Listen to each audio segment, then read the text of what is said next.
to what I'm saying, no? So in terms of details, in terms of intrinsic analysis, I think it's more better that I lay a nuance to it kasi uh, they are more emotionally driven eh. Parang naggalit yung lumalabas, hindi lumalabas yung parang nuances dahil nga sa mga rejectionist sila. Okay? 'Di ba? That's in itself is is a testament of why there's no resolute to it unless both sides commit to something. No, it's actually not enough to say that may utak pulbura because that's only going to end up lip service. How would they know? How would they be sure that these people committing those atrocities would be put to justice? Right? How would they know? Is there an intrinsic legal system that I do not understand? Right? So, yun lang naman yung akin. Wala po I akong think the same masamang salita. the same logic would be the same to dun sa sinabi ni Josiah na yun nga, the army sucks daw kasi nga puno ng right-wingers, which is not necessarily true. Well, sabi ko nga, I did say also na wala na, like, hindi mo na poison na yung niya, yung thought niya. Hindi mo na mababasag yung falsified beliefs niya. Parang, it's a lost cause. Yun nga. And sa akin lang naman kasi, I felt that, emotions Diba, were so kaya high. na-understand. Napikon talaga kasi. Ha? Napikon Sino talaga napikon? siya eh. Si Carlos, kay Josiah. Kaya siya naging medyo naging, emotionally driven Yeah, as, but what I'm trying to say is since he was already an undergrad of something, di ba nga supposedly you should put nuances there instead of saying that this and this. No? Yun lang yung concern ko kasi compared to Josiah and yourselves, you're still young, so you don't have any reputation to protect. You can say whatever you want actually. But coming from people kasi like wala pa us, kaming work. when we say something, it's going to backfire and everybody would put scrutiny on whatever statement we lay out, no? Even in a private GC like this. Like that, I'm Especially sorry. especially if you're in the profession, di ba? Yun nga. Maybe it's because they're not really politically sound, and I understand because maybe they are frustrated and maybe they are emotional people. So I try to be empathetic naman din in terms of how people react to certain things, no? Ang sa akin lang talaga, I'm not gonna pander on you. Okay? When I see something wrong, I try my best to lay it out also that oh, ano tayo ay magpumiglas minsan-minsan, no? Dahil nga sa uh, hindi tayo pwedeng just blankly agree with everything people say, no? Katulad na lamang sa mga kasama natin sa GC, 'di ba? Kasi when I say something, Pero that's it. if wala kasi talagang counter argument yung isang tao towards ako, halimbawa ako, parang wala akong counter argue towards a specific issue, I would just, to be honest, I would just be silent. Kasi nga, diba, like, namang alam dyan sa akin yan. Ganun lang naman sa akin. Like, okay, aaminin ko ng wala akong alam. But the specific issue, kaysa magmarunong, yung ganun, parang silence is it's the best option for me when it comes to, parang, yun nga, like I said, black talaga towards a certain issue. But Mm-mm. that's just on me lang naman po. Mm-mm. Yeah, on my end naman kasi, syempre, may mga taong may alam but they tend to stretch it.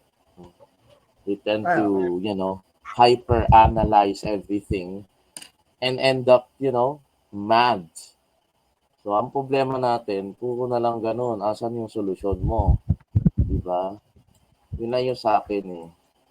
Kasi nga lumalabas. Kasi totoo naman talaga yung sinasabi ko, that's vacation. They're not really sure if these people would actually be subservient to the laws of the BOL. Ay tanungin niya yung mga nasa Bangsamoro, yun din nasasabihin sa kanya.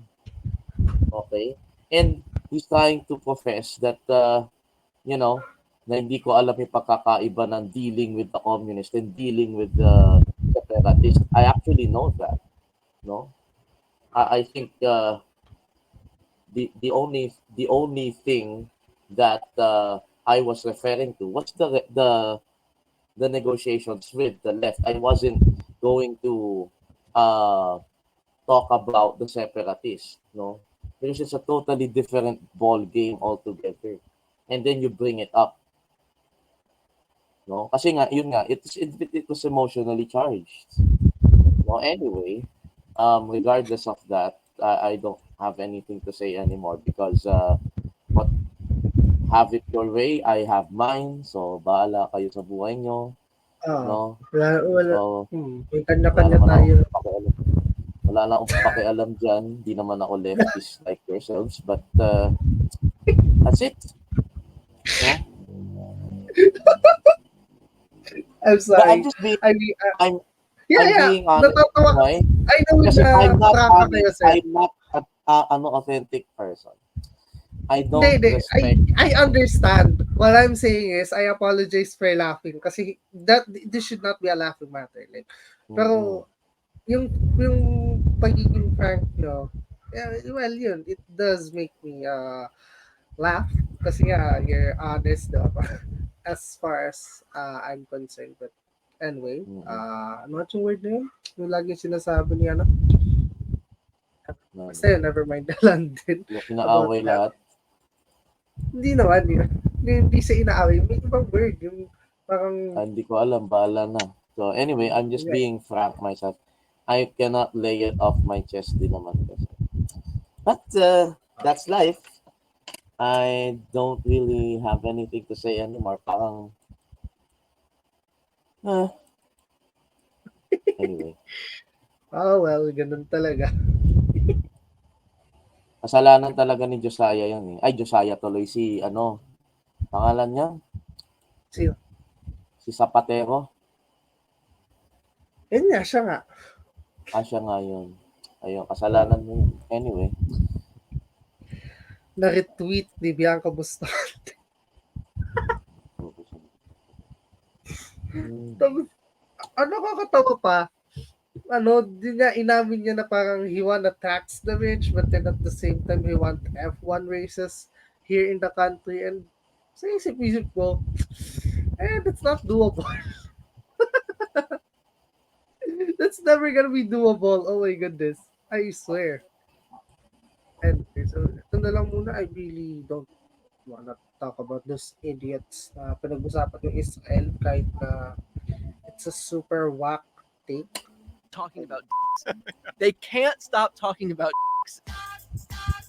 I'm Tommy Vitor. And I'm Brian Teller Cohen. And today we are drafting the biggest campaign gaffes. Should be fun. Should be fun. And I believe that we have a catalyst for all of this. Yeah, this might be more than a gaffe. This might be a debacle. Let's see. All right, we're just reallocating more server capability to be able to handle the load here. It's really going crazy. So, obviously very excited to have Governor DeSantis. This is the worst campaign announcement for this is the worst primary campaign announcement. That was obviously Ron DeSantis announcing his campaign on Twitter with Elon Musk. Like, they had some in technical Twitter? difficulties. That's one category of gaffe.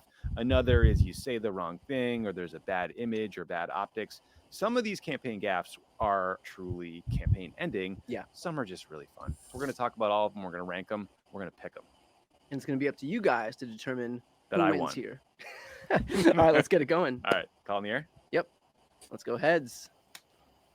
Heads it is. All right. For my first draft choice and the biggest campaign gaffes, I'm going to go with Please clap. Ooh. Let's see the clip. I Oh, think the shit. next president needs to be a lot quieter, but send a signal that we're prepared to act in the national security interests of this country to get back in the business of creating a more peaceful world. Please clap. You probably know naman na yun na, sir. First Yeah. choice. Yeah, I'd like to talk about Yes. more about the debacle of the Bush campaign. So a lot of things Sige. were going against Jeb. Number one, his family has already produced two presidents already, so there will be an emerging fatigue for the Bush family. And number two, the personality of Bush is very bland, and optically, it's not good, especially when you are coming from a party that has the main advantage in the presidential race. So, if you look at the personality crisis of Hillary, and then you meet Jeb Bush, it's like there's a parang Hillary was the lesser evil had they been the ano no sila yung naglalaban noong Candidates. 2016. So Yep. he was very bland, and the Trump campaign just latched on him, and that itself, that video was very much an evidence of why the campaign really collapsed. The third thing was the Bush campaign really just um, they were just confident in the polls because he was leading in the polls early on. Remember, so they thought that there shouldn't be any changes, any radical alterations to the way the campaign was ran. So that's their fault. That's the reason why Jeb never even made it as far as New Hampshire is concerned, or even South Carolina was concerned in Carolina. 2016. So, Yeah. uh, I could compare yung nangyari kay Jeb Bush kay Mar. So Mar was like that, no? He was very bland. He wasn't authentic. He wasn't into. Hindi ba siya yung tipo ng kandidatong lalapitan ng mga tao, no? Parang merong off talaga sa kanya, 'di ba? That's why the Duterte campaign latched on Mar as well, no? Early on in the 2015 campaign, 'di ba, may issue pa nga na hamunan ng sampalan, suntukan, 'di ba? So in a way, parang it only goes to show Duterte's playing the man game with Mar. Same goes with Trump playing the man game with Jeb noong Primaries. you're at 40, I'm at 43, you're at 3, you're a nice man, but you are, may sinabi siya na parang basta parang merong sinabi si Trump noon kay Jeb, and I think that really summarizes the populist wave of pop politicians. Like, people now want tough leaders. They don't want For eloquent wannabe speakers. tough leaders. Hindi. Yung notion ng tough leaders ng 2015, 2016 was very evident. No, it was very evident naman. And people don't want eloquence at the time. I understand that. No, people don't want yung disente pero kurakot naman. Yung parang ganong, parang people, or lalo na sa masa, they understand that double standard very easily. Okay. They don't understand the double standards that the elite understands, no? They don't get that na okay, tough ka nga pero hindi mo naman ginagawa yung tama, lumalabag ka sa batas, di ba? Hindi nila alam yon. No, that double standard perception belongs to the upper middle class and the higher ups, the elite, as they say. So it was very evident, no, that populism was really the big deal of 2015, 2016. And of course, things would change, no? After that. So, 2020, nagkaroon na ng message ng the soul of America. Let's restore the soul of America. Dito naman sa Pilipinas, merong unity. O di merong sense of hindi nga tama yung bravado na style ng mga politiko. No? Because people got sick and tired of that as well. That's why The the problem is, BBM campaign needed to also recalibrate yung tough man image because people didn't want that. No?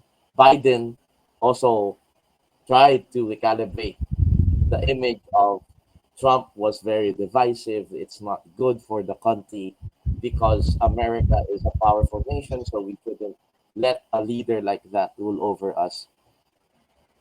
Because of because of it's not good for the country. Like the way America is seen is by its president. So parang yun yung nag after effect naman no 2020 21-22 period no of politics sa mundo. No, even in if you notice no, I watched an interview of Brexit in YouTube and people really ang daming nagregret dun sa ginawa nilang pagboto.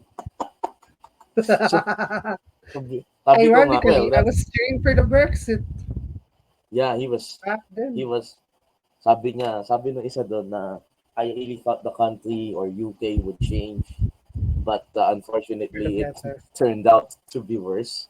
So parang alam mo yun, parang ano talaga parang we live at the ever-changing climate of politics. People would regret things that they cannot change, you know? 'Di ba? Katulad niyan, nung Fake news. may mga BBM voters din kasi na hindi bumoto kay I mean, merong Oh, BBM voters na hindi bumoto kay Duterte no, no? Or nang hinayang kay Duterte, pero binoto na si Marcos. So, ang maririnig mo dyan typically in a focus group discussion is, kasi nga, hindi magandang naririnig ng mga bata yung mga ganyan salita, ganun-ganon. And then, sabi nga nila, bakit ganun? Hindi namin naramdaman na ang pinapatay lamang ay yung mga nasa baba, asan yung mga nasa taas. That's what, that's the counter flow of things, you know. We were gravitating towards toughness in 2015, 2016, but many people started to realize that there's more to being a leader than just being like that, diba? Parang the qualities of a leader becomes more emphasized, that it's more about administrative skills, not merely the oh. political will, no? Diba? So, yun yung na assessment ko diyan dahil nga sa Duterte and Trump came at the same time and Jeb Bush was like the Yep. establishment and the closest thing we had to the establishment and the one that was It's us. christened to be the successor of President Noynoy was Mar, no? And Mar is no Noynoy. Noynoy is more may appeal si Noynoy sa tao. No, he was seen as a simple guy. Mar is not. That's why he lost to Binay in 2010. Ito nga yun eh. Parang ito yung analogy ko nga po dati na parang Mar is like Hillary. No, he's more like Jeb. No, Hillary is different. Like, there's just something we will explain that kasi may Pokemon Go to the post. I'll explain to you in my own assessment why Hillary has a different creepy factor than Jeb. Because for me, ang kapareha kasi ni Mar si Jeb, hindi si Hillary. No? Because Hillary is more, meron kasing imbalance si Hillary when it comes to projecting her image. No? Meron times na authentic siya, meron times na she's echoing a Thatcheristic aura, but there are times that she's being very awkward. No?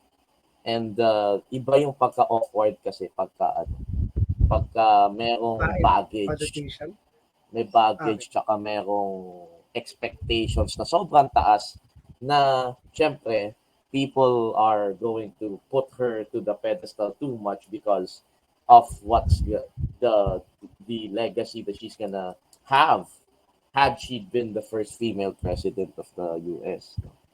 Anyway, tuloy natin. For me, last thing about Tudon is it would have been Bill Clinton's third term. It was it's just a joke, but then it probably could True, diba? Kasi nga, it's kind of unprecedented that the former president would be a first gentleman and then he might advise her to some things. That's what bothered. That's what I thought. And then I told to myself, na parang, okay, like, okay na din na hindi nanalo si Hillary. This is why this is hard. My number I one think is wait lang. I don't think that Hillary would have a third term of term because I mean the policies is going to be radically different heading towards 2017 compared to the 1990s. I mean there are a lot of economic issues that the Clinton administration did that may that are hated, di ba? NAFTA, But, yung deregulations of different things. yep, It won't be the same because Hillary would need to also put on a progressive plank on her side to, accumulate power if she ever won in 2017, no? So it would be probably different, although of course, um, hindi maiiwasan talaga na siyempre dahil asawa siya ng dating presidente, magkakaroon talaga ng certain similarities when it comes to how she would take on bipartisan avenues to get things done. But that is actually not going to happen because Hillary would be I mean, you know how the Republicans operate, right? So they're yeah. really going to bomb her with a lot of attacks and she's not going to be like Bill that have watered down a lot of legislation. Although, of course, as a centrist, the pragmatics has to be there. But I'm not sure if Hillary is as pragmatic as her husband is. So, yun na lang. Oh, No? Hindi yeah, natin alam, hindi naman nanalo eh.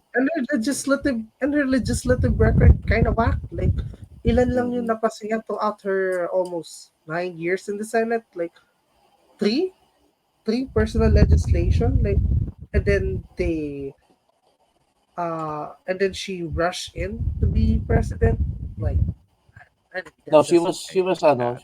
she was not to defend her, okay, because your generation doesn't know the things in the Senate. You don't actually need to submit a lot of legislation because in America there are a lot of legislations already and you need enforcement. So the implementation rests Diba? on the executive branch. So what she did was more on oversight and yun nga lang, syempre, she voted for the war in Iraq. So that's, Yep. I think we can agree on that that's something she can't defend, even though, of course, she can water it down. She can do a spin on why she even voted for that thing. Pero yun nga. So, I think more on oversight yung successes niya. I mean, even Bernie Sanders, has a lot of oversight credentials as well na naging opponent niya noong 2016 primaries, no? So, and what the Sanders campaign on the other end of the spectrum failed to do was to project Sanders as also good in addressing bipartisan avenues. Hindi nila inaddress yun kasi Sanders Kasi nga, ran as the anti-Clinton hindi lang yun. candidate. Pinagmalaki niya yung, ano niya eh, yung value, yung super progressivism niya eh, na parang na it would turn off people. I mean, it varies naman. But my point is, most people will still be turned off Senator Sanders' na legislative advocacies as far as I'm concerned. Kaya nga hindi napapasa yung universal healthcare sa US eh. Hindi kasi talaga yun ubra. I mean, we both know that it's gonna take a very, very good leader to just lay the cards at the right time for that. But for now, of course, they have to just, alam mo yon, sabi nga sa Pilipinas, magtiis muna na lang kayo, na gano'n. Content with Sorry. Obamacare. Yeah, until, well, Obamacare is a good start. I mean, there has to be a consensus on how to expand that thing, which of course the At saka Republicans may would Medicare jump na eh. out. Yeah. Hindi, ang gusto kasi nila, ang Medicaid kasi, hindi kasi covered lahat. You have to Ayun na nga. you have to get a certain bracket and, Yep. let's just put it this way. good intentions yon. However, how would you make it real, di ba? You can't just make things uh para ka lang ano eh, hindi mo pwedeng buhayin ng isang patay. That's how far-fetched okay the plan for universal healthcare would be. It's like people don't understand the ramifications after that, di ba? So, yun. Yeah, we could. Yeah, okay na po yun. I agree with that. Dito tayo. Michael Actually, this Dukakis is one, Ay, this one is, this one is very, very bad. I mean, honestly, Right, it's yeah, just okay. bad. opposed Yeah. virtually every defense system we developed. He opposed new aircraft carriers. He opposed anti-satellite weapons.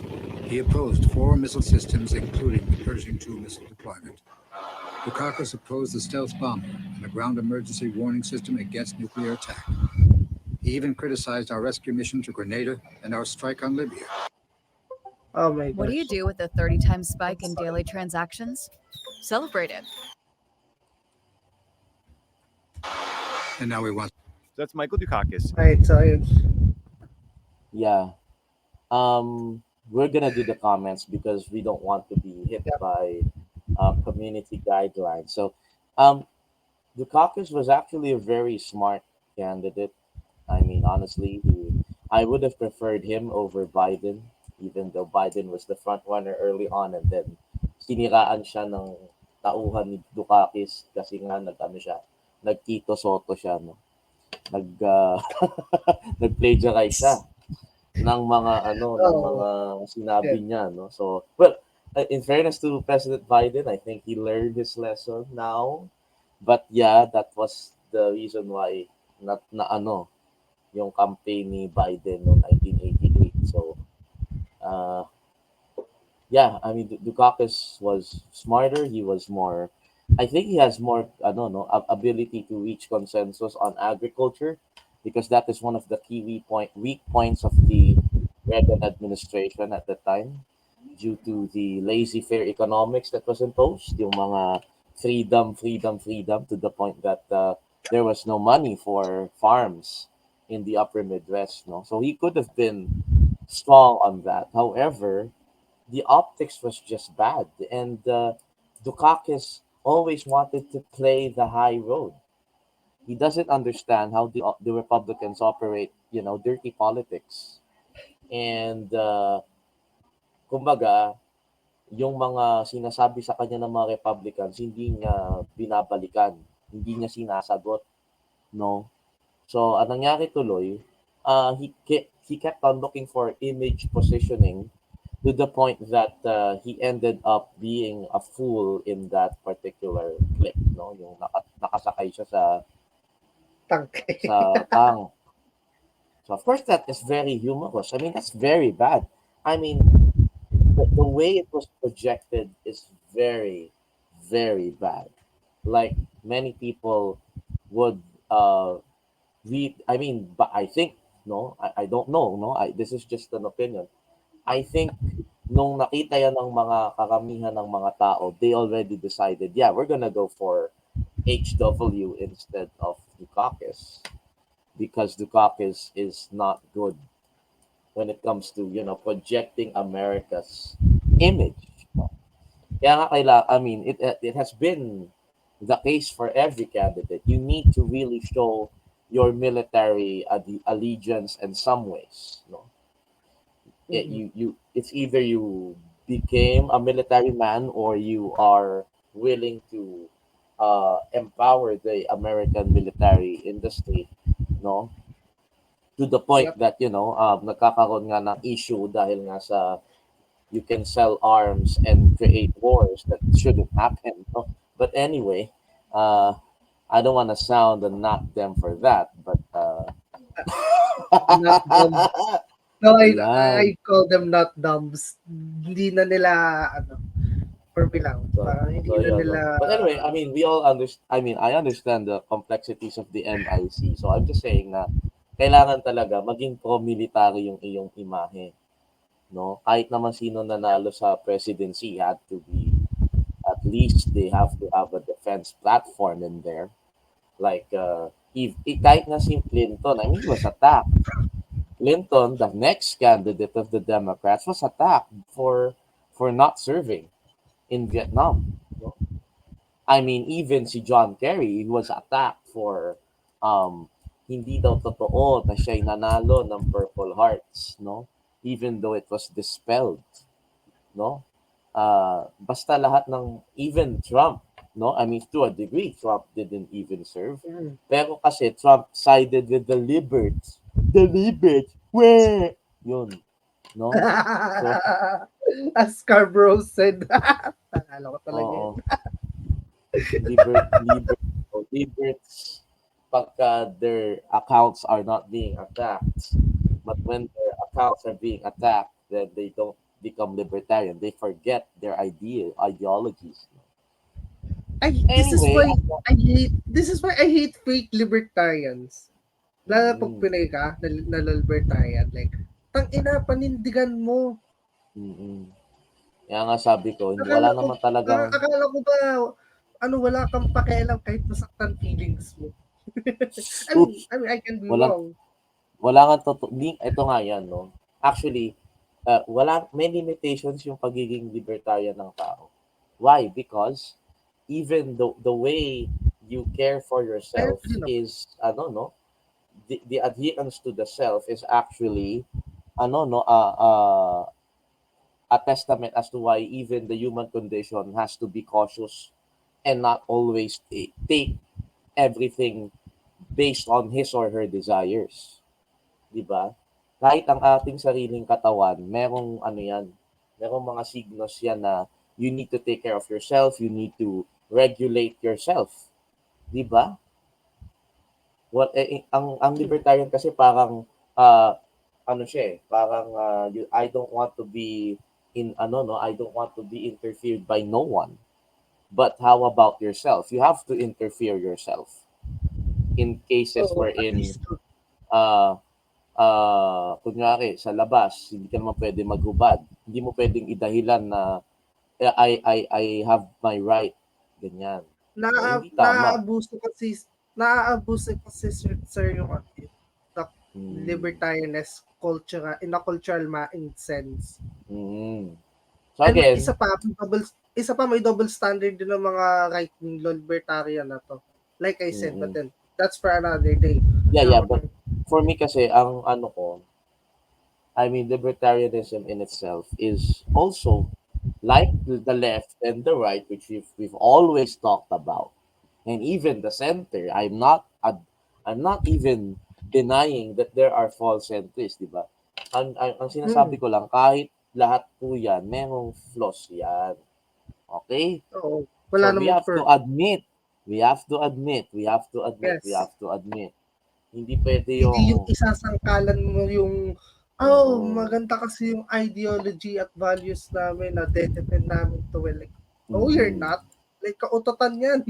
I'm sorry to say that. But no. You have to say that. There's no really goddamn perfect ideology. Anyway, I think magiging decent. Wait lang. Last thing. For me, I think magiging decent lang siya if, you can disagree with me on this one. For me, is you just pick the right beliefs, and like for me, that's it.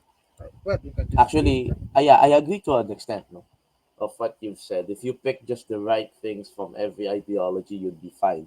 But for me, kasi I would allow, all of these ideologies to exist because it's inevitable. There will always be differences of ideological backgrounds, but the point is you have to address it. You have to address the issues that would be more palatable to the people. Talk about the issues that your side would always win on. Hindi yung you are attacking those people or you're attacking positions that are broadly indifferent for the public or broadly popular for the public, di ba? Like for example, yung mga gay rights or the right attacks that, it broadly accepted na yon. Abortion is broadly accepted. I mean, even teaching what do you call this? If done properly, critical race theory is actually broadly accepted, no? Why are they attacking those things that they're not gonna win on? Ganun din sa left. No, why are they Yeah, attacking the pare-parehas military? sila.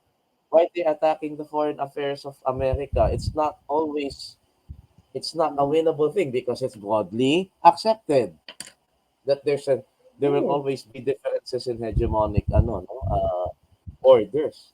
So, yun po yung sinasabi ko. Wala akong magagawa sa mga liberals, conservatives, centrist pa nga, no? Liberts, kung ano-ano na kahit nga pasiste, no? Wala tayong magagawa talaga. Pero ang problema, attack the issues you'd win, not attack issues that you'd lose. Because if you attack issues you'd lose, you'd really be a stupid shit in social media. Well, we can just slap them with this saying na don't make yourself to be the perfect enemy of the good. But then hindi yun marirealize ng both sides or most of Yeah. their members because Yeah. yun nga, sa sobrang idealistically nyo, it led to stupidity of your political thoughts. Yeah. Magalit, So, magalit sila kung magalit sa akin. kahit nga yung Wala populism na eh. I mean, honestly, isa pa, yun. yung sinabi ni Jay Aruga, alam mo ba na borderline populism yon na bakit hindi dapat mga experts yung pinapamuno ng ano. Yun na nga eh. That's not Paano good kung because hindi ko that's populism. ito pa, what if hindi ko siya pagkatiwalaan dun sa expertise niya on this particular job or particular career na he has outside of diba? Like, ganun, like for me yun yung best analogy eh, na sige, kung ganun pala hindi kita pagkakatiwalaan dyan sa stuff about electrical engineering kung ganun yung gusto mong itumbok. Yun nga eh. So basically that's our point, no? Like for me naman, no? Let these people who want to join a particular profession earn a license or earn experience, and then that's the time wherein we can say that we can broaden the people who do such profession, like in teaching, for example, like in IT, no? Pero kailangan may dinadaan ng proseso po 'yan, no? Merong ina-undergo na training and self assessment na tinatawag, no?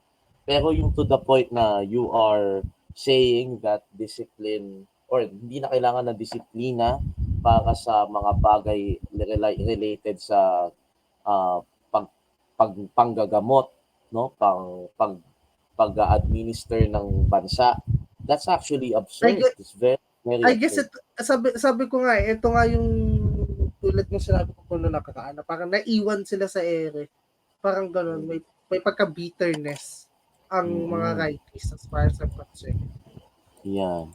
For me kasi, like, you need to know what your faults are as well. Kung bakit you supposedly nagiging vitriol to these people na experts. Hindi yung babarahin nyo lang ng kung ano man. I think medyo nalalayo na nga tayo, pero anyway, I think let's rant out, no? Hindi, okay lang nag-rant out. Yun nga lang ang layo na ng yung tungkol lang ito anyway. But I think we could have a very, very special episode for that, though. I mean, marami tayong marami tayong masasabi dyan, no? So, once he releases pero meron dito mga gaps na wait lang. Meron tayong mga gaps dito na I think was really uncontrollable, like yung sa Howard Dean scream, tsaka yung sino ba yun? Yung Bob Dole stumble. So hindi mo makokontrol yung dalawang yon. Yung iba, yun talaga merong shit. Savageable pa. Hindi mo makokontrol talaga yun, no? I'd be quite honest with this. I'd be quite honest with that. So wala na. So, hindi. Yung ibang part na hindi mo po sinabi dito, parang ano pa yun eh, parang for me, may damage control pa na pwedeng gawin eh. Oo, Pero oo, yung oo kay naman. Cole, Yes. di ba? Yes. Yes, Ayun, then let's continue. yung The- pinatayo ni Biden yung pilay loko-loko. I never do that. Fucking hell. Stand Alright, let's up, up. continue this. Hindi pa na nakakalakad yung tao. It's three agencies Ayan, ako, ayan, isa pa yan. Napakapangit yung of nangyari government doon. when I get there. Oh, anyway, yung isa, si Johnson from Michigan, well, already dropped out. And si Suarez nag-drop out. Yeah, Si I know former that one. Representative Hurd Yeah, that are he's gone. not gonna Commerce, last. education, and the what's the third one there? Let's see. The third agency of government. Yeah. I would do away with the education, the commerce, and let's see. I can't. Nakuha ni The Vivek. third one I can't. Sorry. Oops. Yeah. And he would go on to become Wait lang. the Pause na natin. Yeah. Speaking of the Republican Party, this is how far they would. I mean the parang may perfect timing, and that if you want to really become very specific with your policy proposals, you won't go as far as saying that you would cut out an entire agency that has already gotten its fiscal budget for an entire fiscal year and is about to present its budget once more. So Yeah. there's three things I would like to explain on this one. Number one, the show off of Rick Perry. I mean, he's showing off that he's a small government kind of guy. Okay, even though it's very much not true. In fact, Rick Perry benefited from a big government in Texas in order to expound on his conservative policies on energy and guns. No, this is very The hypocrisy. hypocritical. No, Yep. So he can't be a small government guy. No, uh, he's showing off to the people. He's pandering to the Republican base because Yep. at this time it was dominated by the Tea Party, and the Tea Party wanted lower taxes, lower regulation, no or very limited environmental policies, right? So he needed to say something very outrageous, okay, and it backfired because it was very parsimonious in its wording, okay. I mean, honestly, can you really take out the Department of Education? Of course not. You can't do that. No, Yeah, you can't that's take dumb. out commerce as well. Okay, so that's the first point I would like to share regarding Rick Perry. Number two, yung ano no, yung sign that the Republican Party is becoming very desperate in its policy positions as well. I mean, it was very desperate for them to say that they can't even explain the reason why it needs to be cut. I mean, Ayun na the the mahirap. the, the moderators never even said, "Oh, bakit? Ba't mo kailangan i-cut yan? Ano ba meron dyan na hindi magiging maganda for the United States, diba?" So that was really no, that was really a sign that Rick Perry was um already grasping for desperation, and he needed to catch up with Mitt Romney, who was already reaching. Okay, he was already winning. No, Romney was already winning the 2012 primaries at this point. Okay, number three is the early signs of the Republican Party actually cannot control a Big Ten. The reason why Juan Paul was the one being referred to by Rick Perry at the time was Juan Paul was really the libertarian of libertarian, and they wanted to no inject a large amount of libertarianism in the Republican Party. Okay, for better or for worse, I'm not so sure. Okay, maybe that would lead to more moderate views on social issues. Probably that's the positive insight I had many years ago.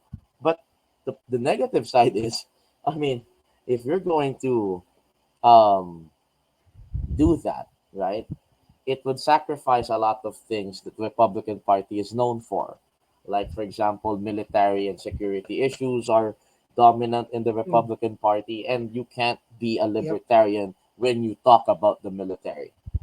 Why? Because you're going to be non-interventionist, remember? So, uh, uh, that's the third Hindi na point nga I yun have. yung problema ng Republican Party, eh. Mm, Parang sinasantabi na muna nila yun kasi that for me kasi parang nag-aano mm, sila, nagpe-pretend sila na na we still believe in democracy and giving freedom to other countries, but then at the same mm, time ang inaano nila dito, ang kinakalaban ng Republicans ngayon is the woke culture of the military. Na yeah. I don't get it why. I dude, Mm, wala na lang yeah. akong masabi actually. Actually, yeah, I understand. I think I agree to a lot on that what you've said when it comes to those things. Number one, if you can fight for your country, go ahead. It doesn't matter, right? It doesn't matter if you do drag in the night as long as you don't do it in the day, right? When you are serving, right? I mean, that's the business of people. Okay, that's the business of people. That's how you live. That's how you do your job. That's how you live your life, right? Right. And I think it's not a matter of restraint. It's a matter of choosing your lifestyle as well. No, that is not really physically damaging you, or Yeah. you're not harming others. So that's not a problem. This factored I'm sorry, I'm gonna say it, like you factored cultural conservatives are so fucking hypocritical that you say, oh, we're for liberty of everyone, but then you're restricting them. Dude, you're an interventionist cultural warrior. Hindi ka libertarian. Don't Mm-hmm. don't bullshit me on this one. I can smell bullshit a mile away. Mm-hmm. You damn Yeah. fakers. Mm-hmm. Yun nga, Like, so ang then, ina, seryoso. Di ba I'm sorry. yun nga yung nakaka-visit eh. But anyway, I think the reason why I gave those three key points is because there's more to what Rick Perry did. Okay, it's a laughable thing. We can actually just dismiss it as a very uh, unexplained, very unnecessary gaffe to make, right? But there's more to it actually. That's why I mean he lost badly. I mean, he was overtaken by Newt Gingrich in that debate. No, which of course, all due respect to Speaker Gingrich, he was more eloquent because he was an educator himself, no? So yun yung maganda kay Newt. However, Newt was also trying to get um parang may gusto siyang gantihan, and we pretty well know who that is. I mean, that's the Clintons, and we don't want that because, I mean, honestly, why do you want to do that when you actually passed a lot of things together? What a jerk. Anyway, I mean, that's the jerk I side of Newt mean, Gingrich. The eloquent siya, side siya is din, he's good. well, nag-backfire yung ano niya eh, yung yung gusto niya publicity on the Clinton affair, na he himself pala, unbeknownst to me, meron din pala siya. Yeah, Oh my goodness, this goddamn yeah, Republicans have a lot yeah. more Yeah, I mean, when that happened, closet. yeah, when that happened, I mean, I can understand why um his wife was also undergoing an affair. So si ano, pangalan? Maganda pangalan na asawa ni Newt Gingrich eh. Kalista ba? Tama ba? Wait, Parang yun na yata yun eh. wait. Yeah, Calista Bisek. Ayun. She's, well, married pa rin sila.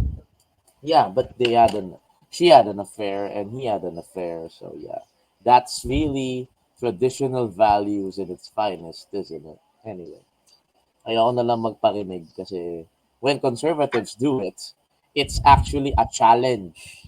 It's actually Oh, ano yun na no, nga. hamon lang sa amin yan. When liberals do it, it's very sinful. Don't do it. Don't try it at home.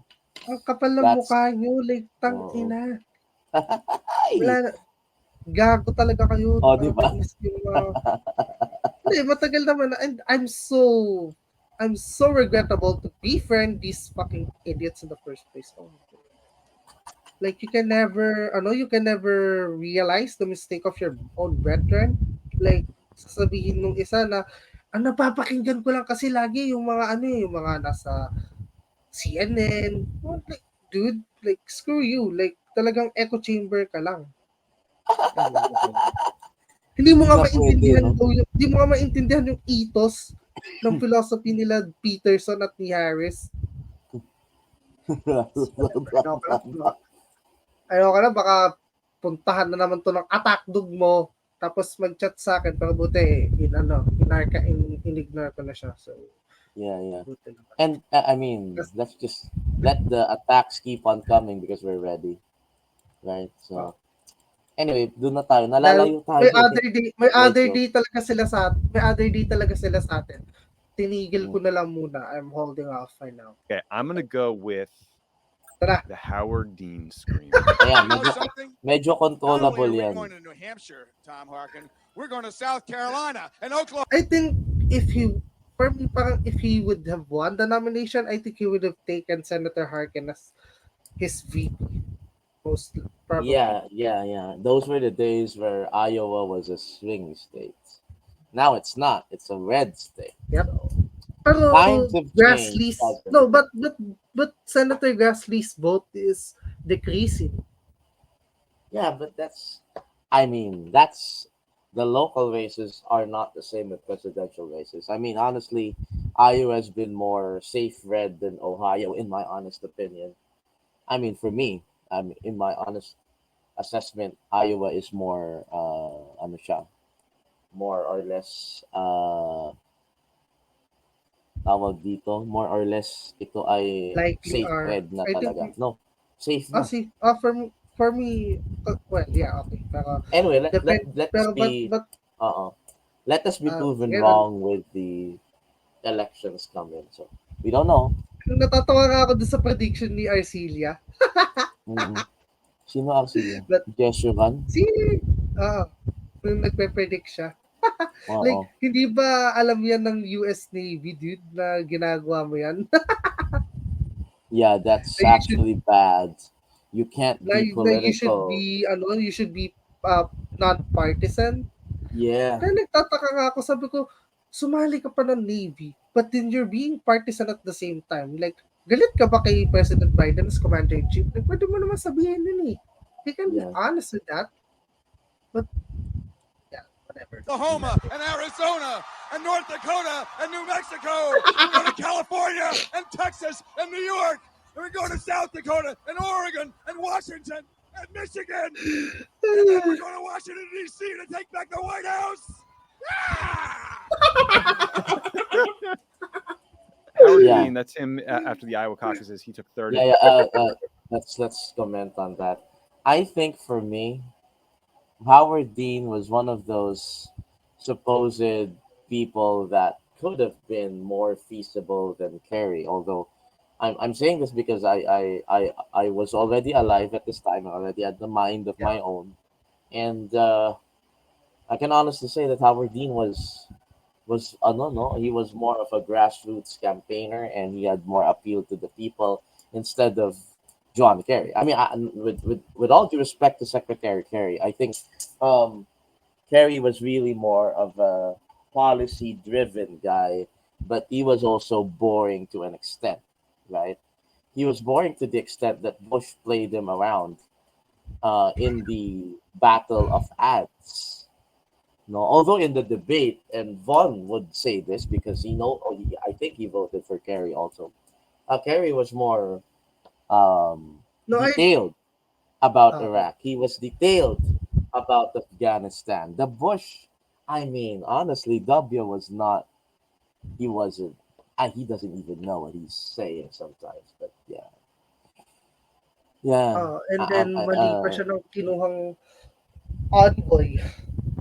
Anyway, pero yun nga, Howard Dean's scream was controllable because this was this was launched by either the Edwards campaign or the Kerry campaign. I don't know kung sino yung nag-release ng video na yan. And then, kinuha ng media, inano ng media, pinalabas ng pinalabas to the point that it made Nasira Howard Dean became a crazy man who Yep. became napaka-exaggerated naman, hindi pa nananalo, nagsisisigaw na. Parang ganon. No? So again, 2004 was an eternity ago. I mean, I myself am shocked, that 2004, bago pa yan sa tingin ko, sa perception ko. Pero ang tagal-tagal na yan. No?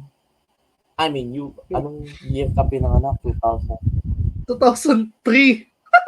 Tamo? I'm just 1 year old. New year ako. Di ba? So ang layo ng optics ng tao from that year to today. If you do it now, kahit magmura-mura ka pa sa lansangan, baka nga maging idol ka pa ng tao. Naman. Malamang Things sa just malamang. change in a matter of 20 years. No? 20 years na yung 2004 elections next year. Yep. No? So, Yep. This is actually a very important looking back thing kasi nga Howard Dean was a precursor to Obama, a precursor to Sanders, and probably even to Andrew Yang, because everything, the good thing about the Democratic Party, and I'm being fair, is that they are more into the grassroots. The Republicans are not good in the grassroots. They are more into the institutional driven things like religion. I mean, I'm not gonna make you mad. Pero yun nga, religion. They cling to guns and religion. Anyway, I'm not. Well, parang yun yung sa Republicans, pero yun nga, mas maano sila sa classes. So controllable yan kasi nga ginawang yan, attack ad. So if the Howard Dean campaign were more stronger in political impulse, hindi nila yun ginawang viral. Kasi ginawa nilang viral. Ano yun, panahon na it's the equivalent, parang it's the equivalent of Sanders winning well, hindi naman niya talaga ata na panalo Iowa noong 2020. More like nung when he won Nevada and then Michigan, na parang tuwan-tuwa na yung mga supporters niya na kahit na parang nakala nila there's dinisregard na nila yung South Carolina, but then wala, ayan tuloy. After sunod-sunod na talo. Yeah. I mean, I think political psychology, well, let's look into that, the political psychology of things. When you are in the momentum, of course, the confidence boosts inside of you. It feels that you are already earning your political stars, let's say. Diba? And you feel excited about it. And maraming ganong politiko na na-excite. Ay, ayan na, it's starting to come in. No, it's starting to build up. No, and then you forget that the game's not over yet. So, yun yung problema. Kasi nga nangyayari yan, and then maraming iiyak. No, katulad ng 2016. Ang daming umiyak nung natalo si Hillary. Akala pa din supposed coronation na ni Hillary to the presidency. Yeah, and then 2020, di ba? Nag-red. Tapos yung mga Trump supporter, katulad ni Steven Crowder, no? Tuwan-tuwa siya, no? Pero yung pala, eventually, hindi pa pala tapos ang laban. So, again, politics is very egotistical that they forget certain basic rules of life. Like the basic rule is it ain't over until the fat lady sings, remember? So they just don't put that in their heads. I'm not gonna lie, but I'm really yun nga, may political adrenaline ako, na especially to the Senate races. Like I said, I support Coons, and then I feel na he has the momentum, but I do realize na he only has the momentum financially, but politically, like hindi, like wala not. Like I need to acknowledge that. Yeah. So hindi, actually Then, yun ngang wait pero, lang, if he, yung quote wait ko lang, nga, agree ako. yung quote Sige, ko sige. nga parang dinedefend kita eh. Kasi nga if it's, hindi pa nga tapos yung laban, di ba? So hindi pa tapos. So kailangan you have to work hard double time, di ba? So hindi Akala pa ko nga, tayo sure kung matatalo talaga mananalo ng siya sa, malakas team. akala ko nga talaga mananalo siya sa primary nung last year. But then, of course, yun nga, I really need to learn my mistakes na parang, it's too early to say. Huwag kang masyadong excited. So, ayun. Yeah, I hate my political adrenaline. Yun na lang. Yeah. The same goes with Yes. Harper. But Yeah. then, I'm more realistic to know na he might not win the primaries than, pero yeah, it's too early naman talaga. Masyado lang talaga akong, I'm sorry. Ganun lang. Yeah. Sige. So, yun yung I think na mistake on Dean's end. But it was controllable. It was released viral when YouTube was still a baby. And syempre, yun na yung mga videos nun eh. Ilan lang ang videos nun eh. Mga 10 lang. Hindi katulad ngayon na talagang, di ba, ang daming videos sa YouTube kahit anong category yata. Dati 10 lang yan eh. Specific. Tapos syempre Dati makikita nga yung Howard Dean. O di ikiklik ng tao. Ay, well, nakita. nung bata ako, of course, maano na ako sa computer. May alam na ako sa computer. Pero ang ginagawa ko lang dati, nanonood lang ako ng pambata talaga. Kasi nga, bata pa ako dun. Eh. Parang wala pa akong buwak dun sa ano eh. Say freedom kids. Anyway, eto na. Ay. Yeah, anyway, napanood ko na to. And then, na-cringe ako. Oh my gosh.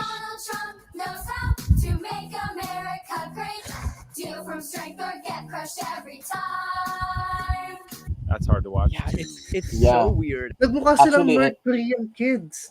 Yeah. You know what? I'm reminded of the horror films that feature children with that one.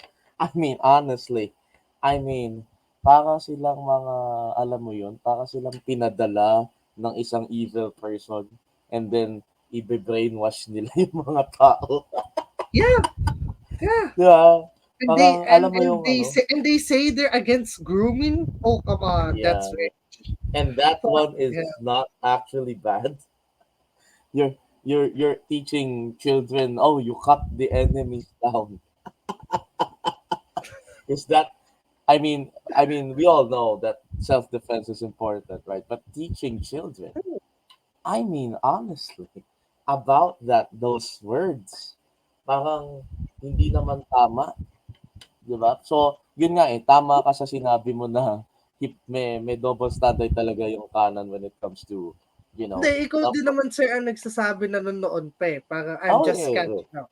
Yeah. I'm just catching up with that realization. When they teach children to do those things, why aren't they saying that it's why di na lang nila sabihin na let's just leave off the children on this one. Let the adults do it. Kailangan may ganun pa, di ba?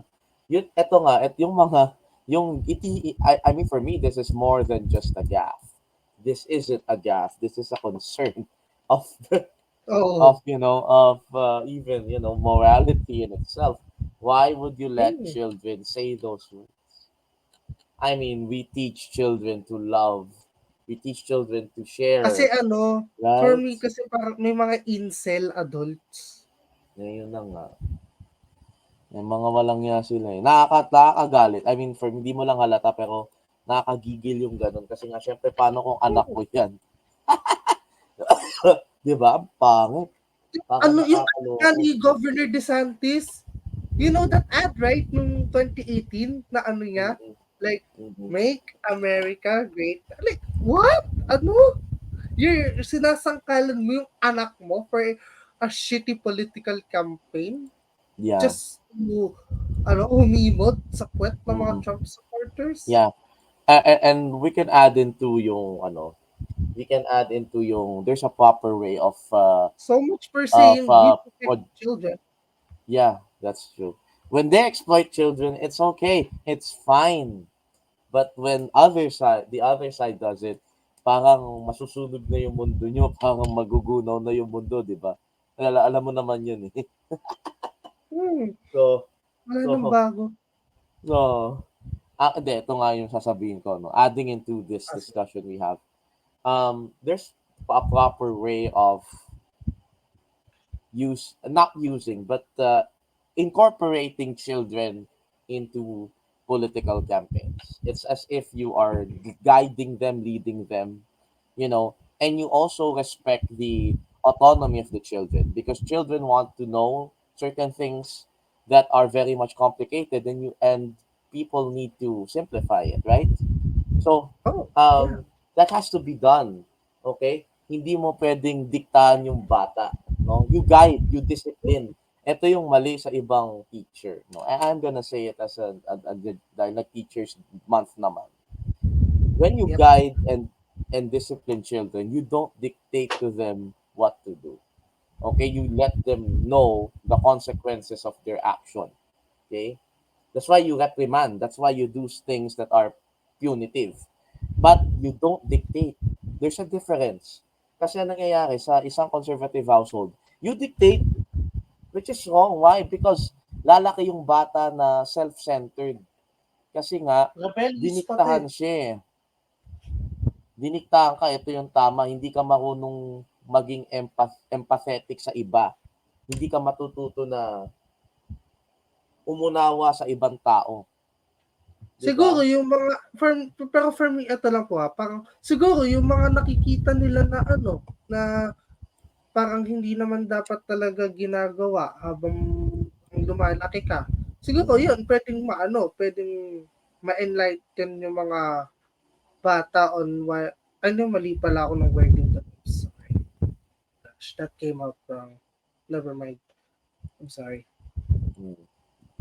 Sige, tuloy mo.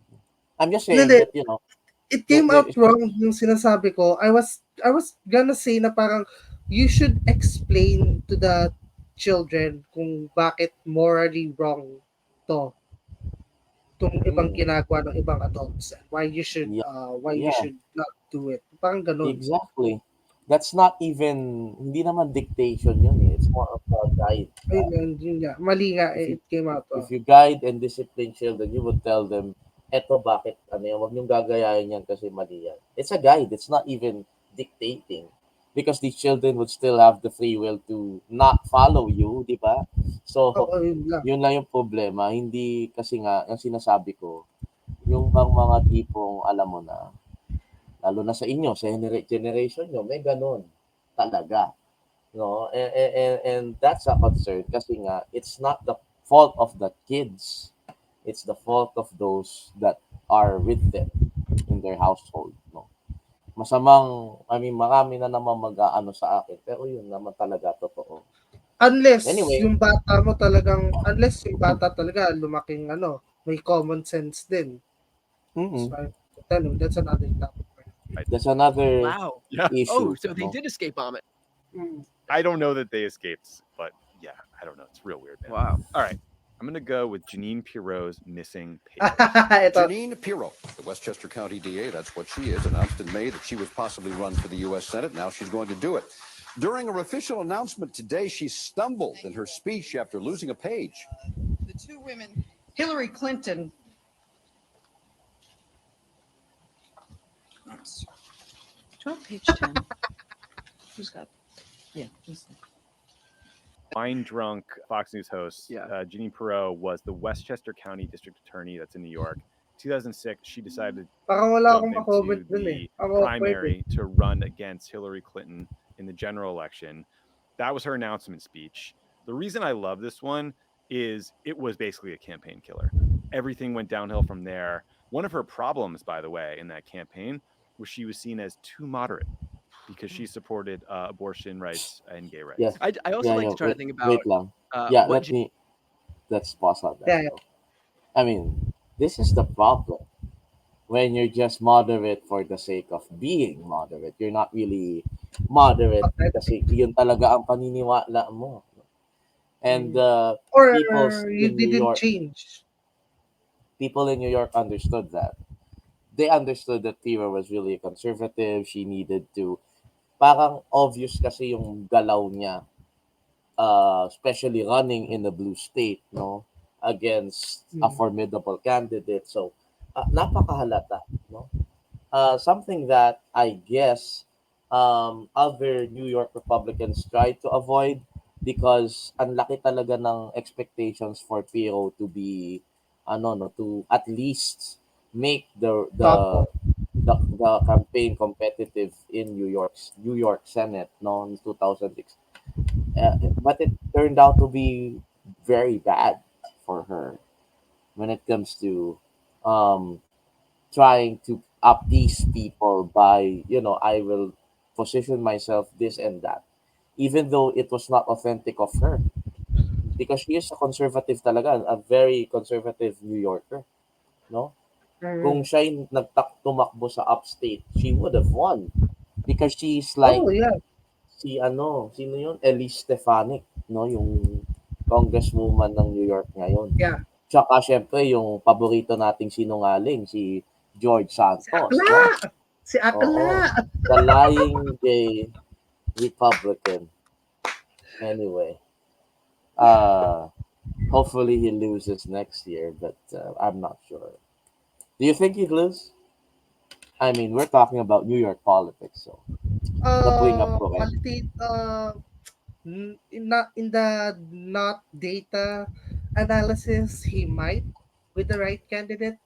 I think Tom Suozzi, the former representative of his district, I think he might get his seat back.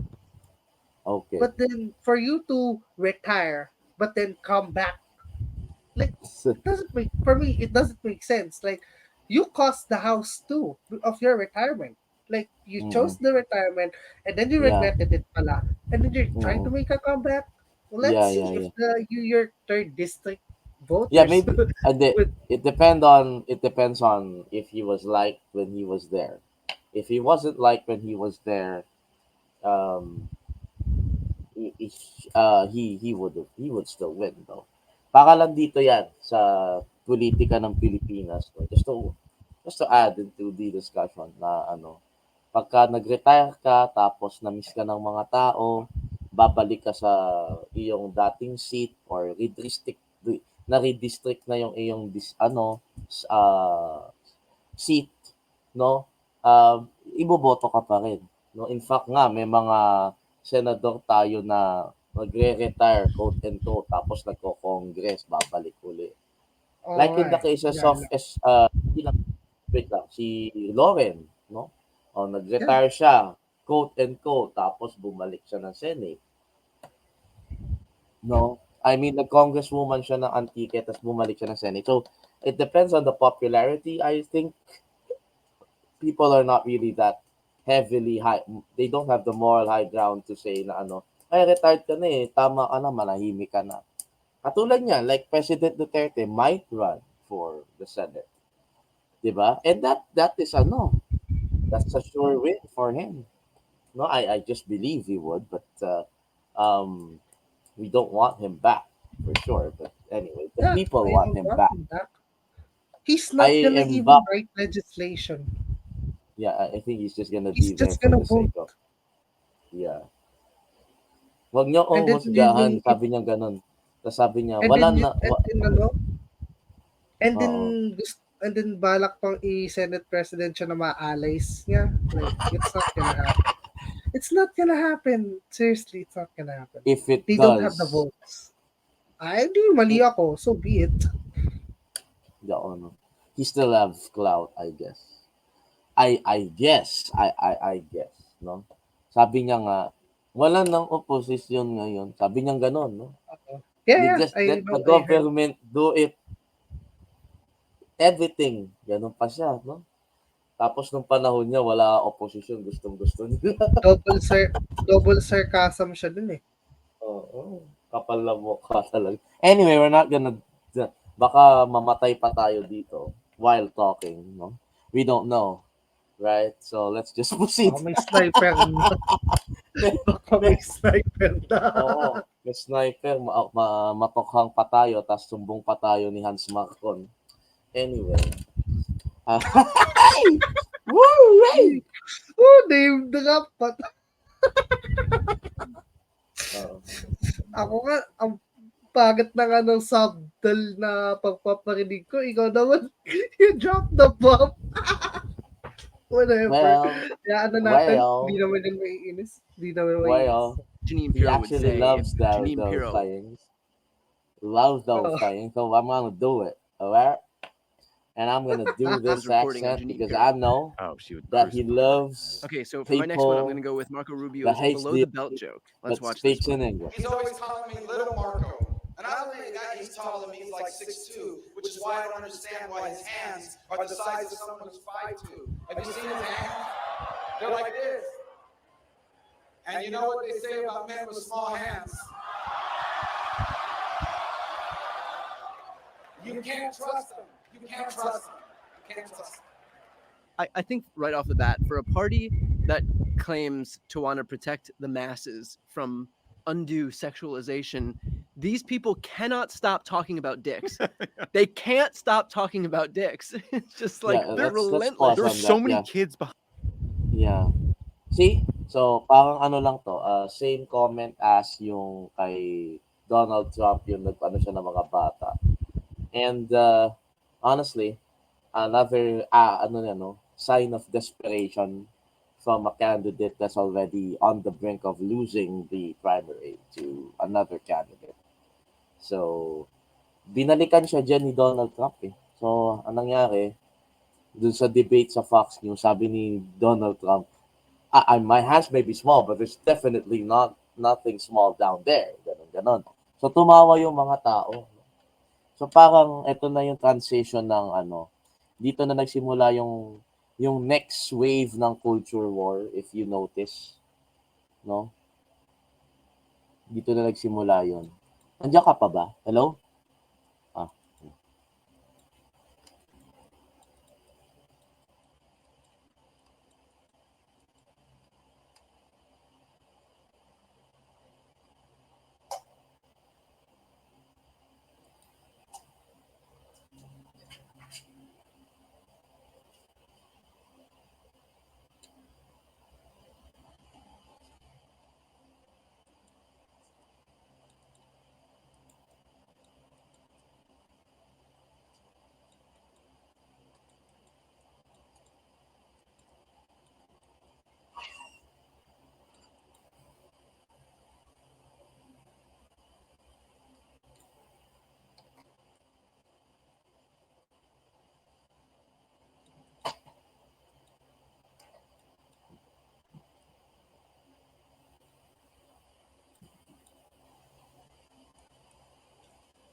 All right, that's it. And I'm sorry po for that. Yeah, like I said, I just did something. natawa ako dun is that mas maliit daw yung ano. Behind him in that shot wait too. lang, It's wait so lang. uncomfortable. Yeah. Wait, And- wait. and if- Pause mo muna. Ano? Yep. Uh, Yep. I was talking about yun nga, parang dito na nagsimula yung new turning point ng GOP when it comes to political correctness. They started to embrace free speech at this time, and they started to act as if they're not anymore the party of traditional values. Parang the way I see it, no, they try to lax and appeal to common people, basically because the Republican Party was seen as very excuse me, very do-gooders, parang masyadong straight, no? So parang during the time of Trump, people started to act like we need to be authentic, we need to accept we're human, blah blah blah, and then you arrive at this position wherein you're attacking each other ad hominem wise. Di ba? Parang kasi, ano ba yun? Parang Trump was so good in being authentic that other candidates during this time tried to copy him on being relatable, quote unquote, no? So, nag-backfire siya kasi nga, the little Marco was rebutted in the Fox News debate when Trump said, my hands may be small, but definitely there's nothing small down there. I can guarantee you that. Ganun sabi niya. So, diba, nag-backfire kasi nga, Trump is good in persuasion with his blunt tactics, right? And another thing to remember is that when you are facing off against that individual, okay, even if it wasn't Trump, Especially him. diba? No, You have to stand, you have to stand on your ground and also be good in playing the cards very well, no? So, one could say, since we're talking about the Trump presidency and his bid for the presidency this time around, I think if he was in the debate, he would have not been as stellar as he was in 2016. No, I think when you are newcomer, wala ka pa masyadong baggage. Although marami na siyang baggage, right? Although bago pa siya mag-enter ng politics, marami siyang baggage. But the problem is, he came at a time, when populism was great and being authentic, being tough, being brash was actually cool. So he came at the right place at the right time in 2015, 2016. That's something I can give him for. No, it was really inevitable. So if you're an established politician, you really don't have you don't stand a chance because the way he's attacking you is very much front and center, and you're not prepared for it, right? Kasi yung kay Christie, yung pagiging... pati, specific din yung ad hominems niya. Specific din yung tira yung tao. Little yung physical Marco, appearance pa lang Lit Lying Ted, you can see the blood coming out of her, ganon. So. Kay Mika Brzezinski. Yeah, he told that to Brzezinski and then kay Meghan Kelly. I can see the blood coming out of her. Ganon. Tapos sabi niya, I mean, this is so unbelievable. Sabi niya ganon, don't you know that I'm so popular, I can shoot somebody in Fifth Avenue and nobody would care? Ganon. Sabi niya yun, di ba? So people want that brashness. People want that kind of authenticity before, and that's why he did well in 2015, 2016. So, but of course, things would be different now since you already became president and a lot of things happened, and many people would remember that, right?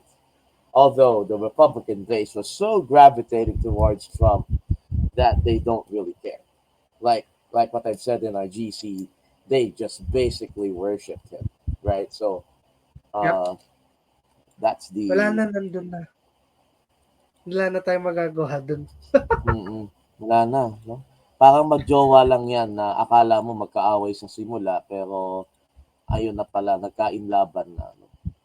So, anyway, that's what I do in my classes, though.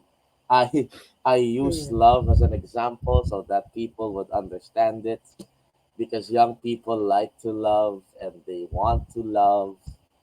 Okay, they want to enter relationships even though they may not take care of that later on. Pero yun nga. So that's how I do my classes, though. If you ever ask how do I conduct the classes, I sometimes bring it up like that. Anyway, so ganun din naman ng mga ibang prof.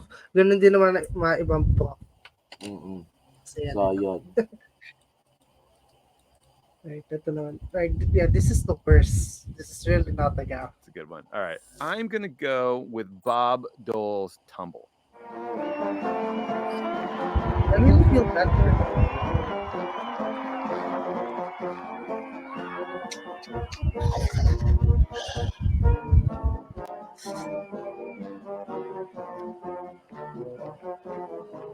Ang tagal niya nakaba.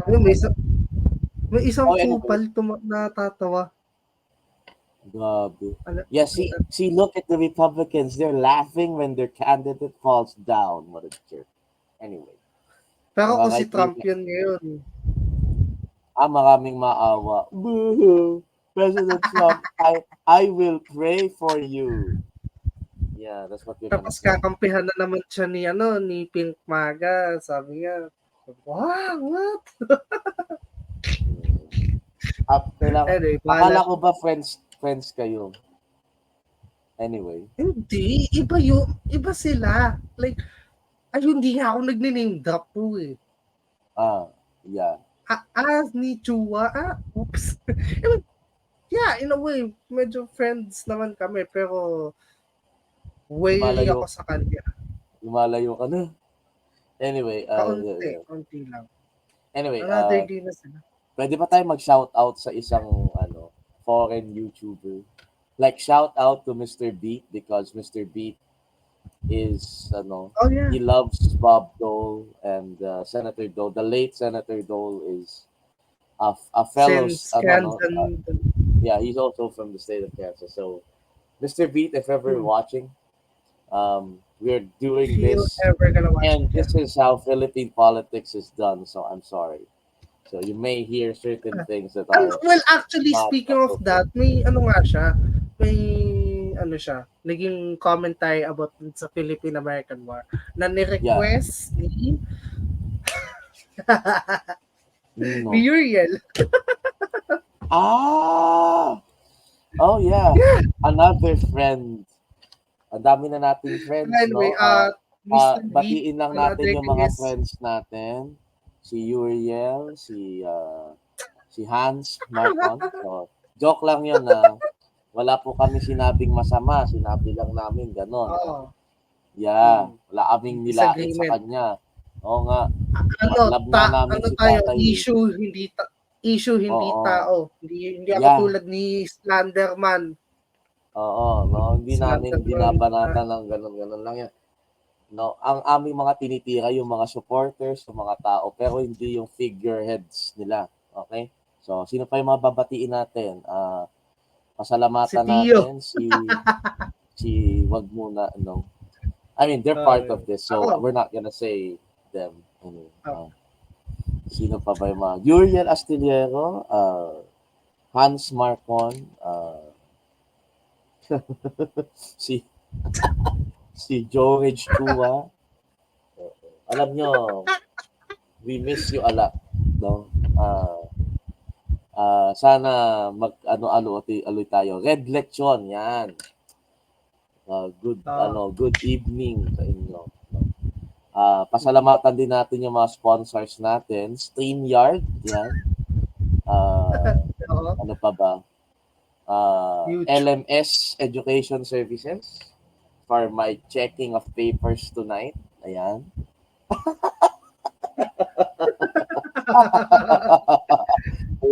So shoutout ko ulit kay Mr. Beat kasi nga pumayag siya to interview. Ay, totoo. Kung maano mo nga din, sir. Sige, sali kasi oo. That would be a great thing that would happen, diba? Yeah, I'll just because I send think he's him. also there are a lot of YouTubers that are fascinated about Philippine politics, so we may give them the right way of describing it, not to the point that we are hating our country, but Yeah. really honest assessment that this is how Philippine politics works. So yeah, so hopefully we get to meet you, Mr. Beat. I've been watching your videos, especially the election series many years ago. So yeah. So going back to Bob Dole, so this is a control.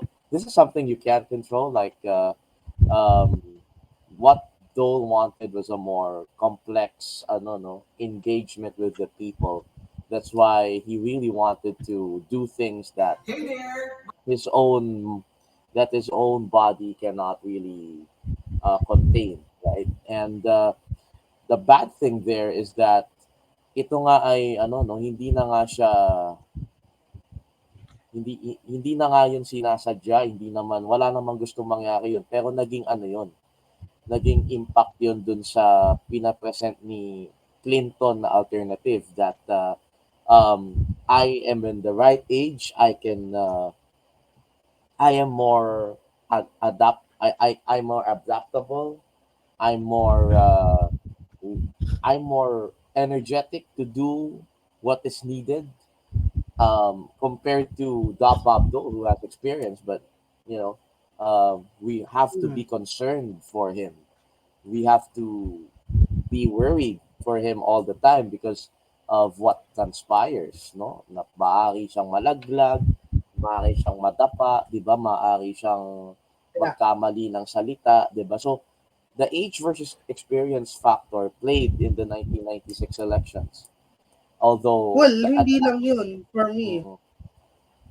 It was also his physical attributes because he was Yeah, injured in World War II. yeah, and he often speak or he often spoke in third person. Right? I mean, in first person, he keeps saying his name. I, Bob Dole, ganyan, ganyan. Ginawa yung ng SNL. Ginawa yung skit. So, the one who performed Bob Dole was Norm Macdonald many years back. So, nagtumatak yun sa tao. And Bob Dole was ruined by that optically. No, although one could say that Bob Dole was the real compassionate conservative because he was really he tried to operate conservative values into makaka-relate ka. Hindi yung katulad sa ginagawa ngayon na hindi ka makaka-relate sa sinasabi nila. Oo. Yeah. Yeah, So, he is the perfect ally of the good or the majority. kasi nga he doesn't veer away from the general public. Like he understands mainstream language very much, and that's why I think he was very eloquent in that election. Although of course yun nga yung age versus experience talaga yung nakadali sa kanya, and uh, the sad thing there, this gaffe is not even a gaffe. It's really something that you can't control, and whether you like it or not, your enemies, your opponents would use it against you. So yeah, so rest in peace talaga, Senator Gold. So yung mga matitinong Republicans nawawala eh. Anyway, but ganun talaga ang buhay. Andiyan pa naman si Senator Murkowski and si Senator Collins. Well, the latter, I don't really trust. Anyway, medyo may mga matitino namang side si Collins. Yun nga lang talaga, ipit ka eh. Para kang si Stella Kimbo. Ipit ka talaga. Sakal ka talaga eh. For me, hindi yan ipit eh. Kasi if that happened, she would have lost. Okay, that's how I see it. Na she would have lost in 2020. Yeah. So, but that didn't happen. Same goes with Senator Murkowski. Murkowski played tactical in Alaska. I mean, she's very tactical. Like, she let Sarah Palin run. She let Kelly Shabaka run. So, Was very I guess smart. siguro tamang timing lang din yung voting method reform in Alaska. At Yeah, least, yung that's what I yung think. yung RCV ay Yeah. naging effective. Maraming magandang sa Alaska, may UBI. May ganun no? May UBI, may RCV. Tapos malakas pa yung third party vote. Hindi katulad sa ibang state na ignored ang third parties, di ba? So, di ba? Well, ganun talaga. Mm-mm. All right, so for my next one, I'm going to choose Tim Scott's mic fail. America is not a nation. Oh, God. This is concerning. I think we're good. Yeah. That is the best that part is of this was while I was researching. that is something you can control, and it's gonna be played by his opponents. Probably the most. I think yung titira dyan ay tingin mo si DeSantis. Trump. No, besides Trump. We all know Trump, right? Talagang Bardagol, wala na. Like, Governor DeSantis doesn't care about Senator Scott. Like, he doesn't. Like, parang ano lang siya. Parang you're beneath me. Paano si Ramaswamy? Probably he would have taken a jab, pero hindi eh. Parang wala eh. Wala, no? Anyway. It's not really funny. It's just awkward. Parang ganun na lang. Yeah. So, yun yung parang wala akong masabi dito sa side na to. Para talagang... Kasi siya, mabait siya, medyo boring. I'm sorry. Yeah, he is boring, but for an African American, parang mas malala pa siya kay Cory Booker. Parang, 'di ba? I mean, when Cory Booker ran in 2020, there was the typical merong energy kahit papaano. Pero dito, parang nalulungkot ka pag nagsasalita siya. I mean, I'm sorry for Senator Scott though, but yeah. He could have been more. I mean, honestly, ideologies aside, he could have been the better standard bearer for the Republicans. Although, of course, the imaging and the timing wasn't right. So, yeah. At saka trench in na talaga sila kay we're gonna defeat the deep state. Hindi mo ka rin gaya. Mas gaya mo si Sanders kaysa kay Trump. Talaga ba? Oo. Kasi madali yung kay Sanders kasi malalim yung boses. Yung kay Trump kasi parang laging nakikipag-sex. Alam mo yun? Yung, sayap. Yung mga ganon. Diba? I mean, children might watching this, but they're not gonna say anything about that. I mean, honestly. Diba? Yeah. So, yun nga. So, parang, ang nakakalungkot talaga yung salita niya. Tapos yung, the way he speaks is so measured and very, parang hindi talaga totoo. Parang may kailangan pa siyang ilaban. Unlike pag Black Democrats. Oo. Kahit nga kay Hill Harper, when I watch him, nanonood na rin ako nung niya, parang lumalabas na, seryoso siya, pero may diin, alam mo yun. May diin kasi, like si Cory Booker nga, for example, yung sa House of Representatives, si Jeffries, may diin eh. Ito, wala. Walang diin si Harrison din. Si Jamie Harrison, meron. I mean, kausap mo pa si Harrison, parang, anyway, we're not doing this to deplete the senator's personality, but it's just sad that those who eto nga yung nangyayari, parang I hope that you get my point, pero parang yung nangyayari kay Tim Scott, parang nangyayari kay Chell noong 2019, masyadong malumanay. Eloquent. Oo, hindi eloquent eh. Parang masyado talaga Ay, di ba? malumanay eh. You can be eloquent and be Kalmado lang firm talaga. at the same time, yeah. So yun yung I mean, I've been there, right? So I know, no? Hindi Parang kasi yung mga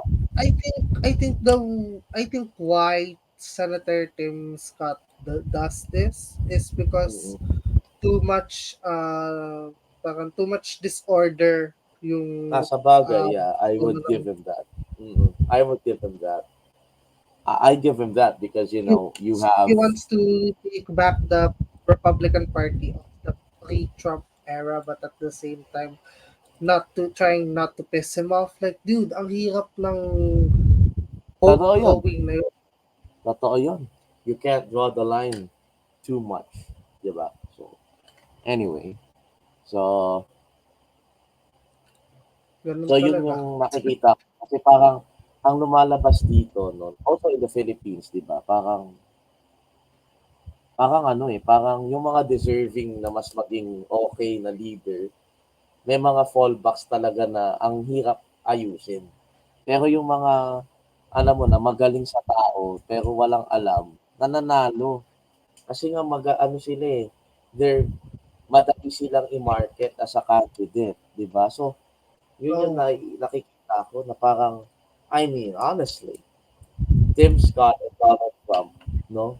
I mean, comparing both of them is like comparing isang kotse na bagong linis tsaka isang kotseng matagal na pero gumagana pa rin, 'di ba? Parang gano'n. Yung magaling sa tao tapos magaling sa politika, to be honest, si Senator Santiago lang talaga nakakaano. Siya yung for me parang she successfully rode those two rivers with one vote with one vote. I'll give her That's that. correct. Actually, not only her, no, her rival was also good in doing that, no.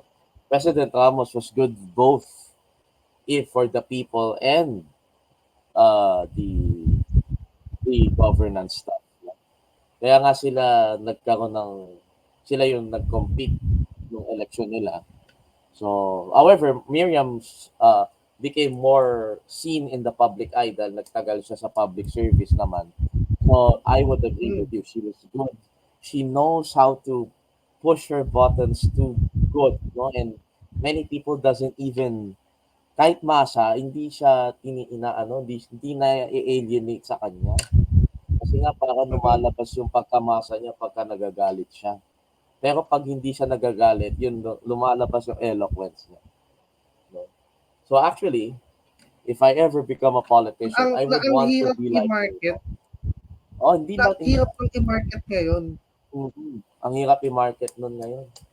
Like, hindi naman kasi minarket si Miriam eh. I mean, she has pedigree also kasi nung tumakbo siya nung una, she already had an award for parang cleaning up the Bureau of Immigration. No? In fact, nakakasama pa siya ng lola ko na she was not really, hindi siya mataas. Parang wala siyang airs. No? So, yun lang yung masasabi ko. Although I agree with you. She was the person that can do it all at once. Yun nga lang, sadly, hindi na siya pinalad manalo. So, well, maybe ganun talaga. That's life. Mas okay na siguro kung senator pa lang siya. Diba? Parang ngayon kasi ang political marketing na lang talaga pag magaling ka sa masa, wala na, disregarded na yung katulad ni Wonderful, o yun. Diba? Si Idol. Si ano pa? Si diba? Sana matalo siya sa, sorry Idol, pero sana matalo ka sa libel case mo. Or copyright pala. I mean, copyright infringement. Anyway, whatever. Anyway, I didn't say a word because, I'm already a professional. No, not only the freedom of speech thing, but also with yung, may mga tao tayong nasa District 2, no, na nanonood, no, mga estudyante ko pa yata. O, di, sasabihin si Sir. Taga dito. Hindi ko na, wala na ako sasabihin. Anyway. So, hindi naman yung type ng mga cool posts. Hindi. Lesser evil kasi natalo yung congresswoman nilang bumoto against ABS. Yun yung dahilan ba't Friend ko natalo ngayon sa yan. FB. Ha? Friend ko sa FB yun si former Congresswoman Castelo. Inaccept yung FR ko. Uy, magandang oportunidad yan, no? Kung ikaw ay gagraduate. Yeah, I'm just saying, I'm just being realistic with you. Yun nga. It's important that you keep your enemies closer. Lalo na pag professional. Oo. Totoo talaga yun. Alam mo, dati, inaano-ano ko pa nga yun nung college ako. Sabi ko, hindi yan nangyari. Sa pelikula lang yun. Sabi ko pang ganun. Tapos eventually, no? Totoo pala talaga. Nanonotice ka din pag ako lalo na sa Twitter kasi nga mas active ako sa Twitter na konting kirot lang mapapansin ka din. Yan tuloy na-follow back na ako niyan. Na-follow back ako ni Lacson. Tanggal niya ako. Alam mo naman yung story doon. Huwag mo nang balikan kasi parang nalalaman mo na yung too much party. Ako, inuubo na ako. Yung too much partisanship is bad. Anyway. Tama na yan? Kaya na natin yun? Yeah. I'm gonna call go out mo lang. With John Kerry's spacesuit.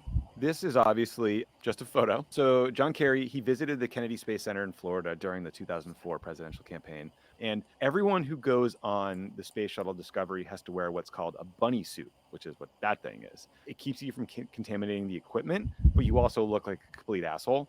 So these photos emerge that I guess someone at NASA had taken, and it created this huge controversy. Like, people were saying NASA posted these to screw John Kerry because Bush was president at the time, right? And then others were saying like, oh, it's a Hatch Act violation. You can't post these photos of John Kerry on the NASA website because the government can't be promoting a candidate who's running for office. That was the best, issue. though, I remembered that. I remember that one that NASA was, became Rush Limbaugh said, partisan. When parang nag-post sila sa website nila, we have Senator Kerry. Tapos nalaman ng Congress, pinatanggal.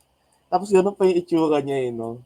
So, yun nga. So, yun yung problema when we are very much institutionalist also. Like, you don't need to be... Ito kasi yan, parang naglabanan ng photos noong 2004. Lumabas dun sa photo ni Bush na mas mas loving siya sa tao. Kasi parang nakita dun na nagkarga siya ng bata na naging biktima ng war in Iraq. This was 2003 when the first launch of the Iraq War. So parang nakita niya yung nanay tapos may video na pinakarga ng nanay kay Bush yung bata. Tapos may picture. Ang ganda ng pagkaka-picture sa kanila, giving him a fatherly figure for the campaign. So this was a good deal. Like it shows that you are the worthy person to lead against the threat of terrorism.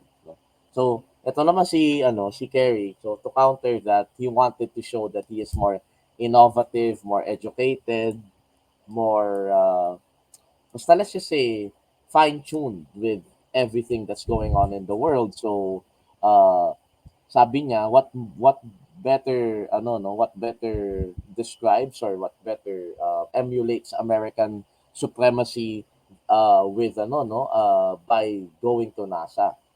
So ayun, so yun yung issue, bakit siya nagpupunta sa mga ganun. Anyway, but that is bad optics. That's why ito yung isang tinapon sa kanya na totoo. Pero yung Purple Hearts kasi ang maganda lang no 2004 campaign, nagloko din, nagkalat din yung Bush campaign kasi kinalat nila hindi totoo yung military service ni Kerry. So nakabawi siya bigla. So ibig sabihin, You are already winning the battle of optics and then nanira ka pa ng hindi totoo. But he Nag-throw still got away with it. what? Who got away He with it? still got away. Si Yung Tapia, see? with the re-election. Si Bush. Yeah. Yeah, that's because there was another event that happened. So Al Qaeda released a video that they were training Al Qaeda soldiers in certain areas of the Middle East, including areas in which the US had already signed agreements upon, okay, militarily to secure, like Pakistan, Iran, ay, di pala Iran, sorry. Lebanon, Iraq. basta, wala na, hindi, Iraq was still, at a war. So, gusto daw ikalat ng Al-Qaeda yung nangyari sa Iraq. So that gave Bush the authority to say, since he was also president, that ito pong lahat ng ginagawa natin ito ay tamang-tama lang. No? It's very it's needed, it's necessary. No, it's important. No? Important to kasi ayan, nakita nyo, naglabas ng video para takutin tayong lahat. Diba? Parang ganun. So, that affected Kerry's standing. Kasi sa debates, like what I was referring to a year ago, nung nag-usap tayo related elections, diba? Kung matatandaan mo, nananalo na siya nun. I mean, he was already winning Ohio and even Florida at the time. So, baka nga mag-one term talaga si Bush W nun. Okay. So,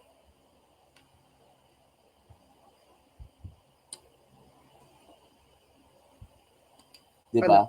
Ayun, So, nalimutan. oo, yun. Hindi. May inisip lang ako bigla. So, yun. So, Okay. para nananalo na siya doon, no? But yun nga, lumabas yung Al-Qaeda video and that made Bush squeak out a very, very tight win over Kerry. So, he only won 50.8% of the popular vote just to just to salvage what he didn't win in 2000 against a more controversial election with Gore, right? So that's a topic for another time. 50.7. Ngayon, 50 yun. In Diba, the hindi naman popular ganun vote. kalaki yun eh. Hindi naman ganun kalaki yung 2004. Yeah, but he still won most states. Yeah, he won it tightly. Ganun He won talaga. New Wala Mexico namang tightly. He won Colorado. Well, Ohio, yun nga, Ohio was the Muslim state noong time na yun. He almost won Wisconsin though. So, big sabihin, yung mga Trump supporters na yan, okay, wala silang kakapata magsabing na sila lang yung makakapag-compete sa mga ganong state. I mean, even Bush nearly won Wisconsin. He nearly won New Hampshire again, actually. And he almost won, yung pa ba states yung almost na panalo niya? Pennsylvania, which carried, right, in that year. So, maraming malakas talaga yung administration ni Bush when it comes to yung support talaga when it comes to traditional mainstream support. So, yun yung point doon, no?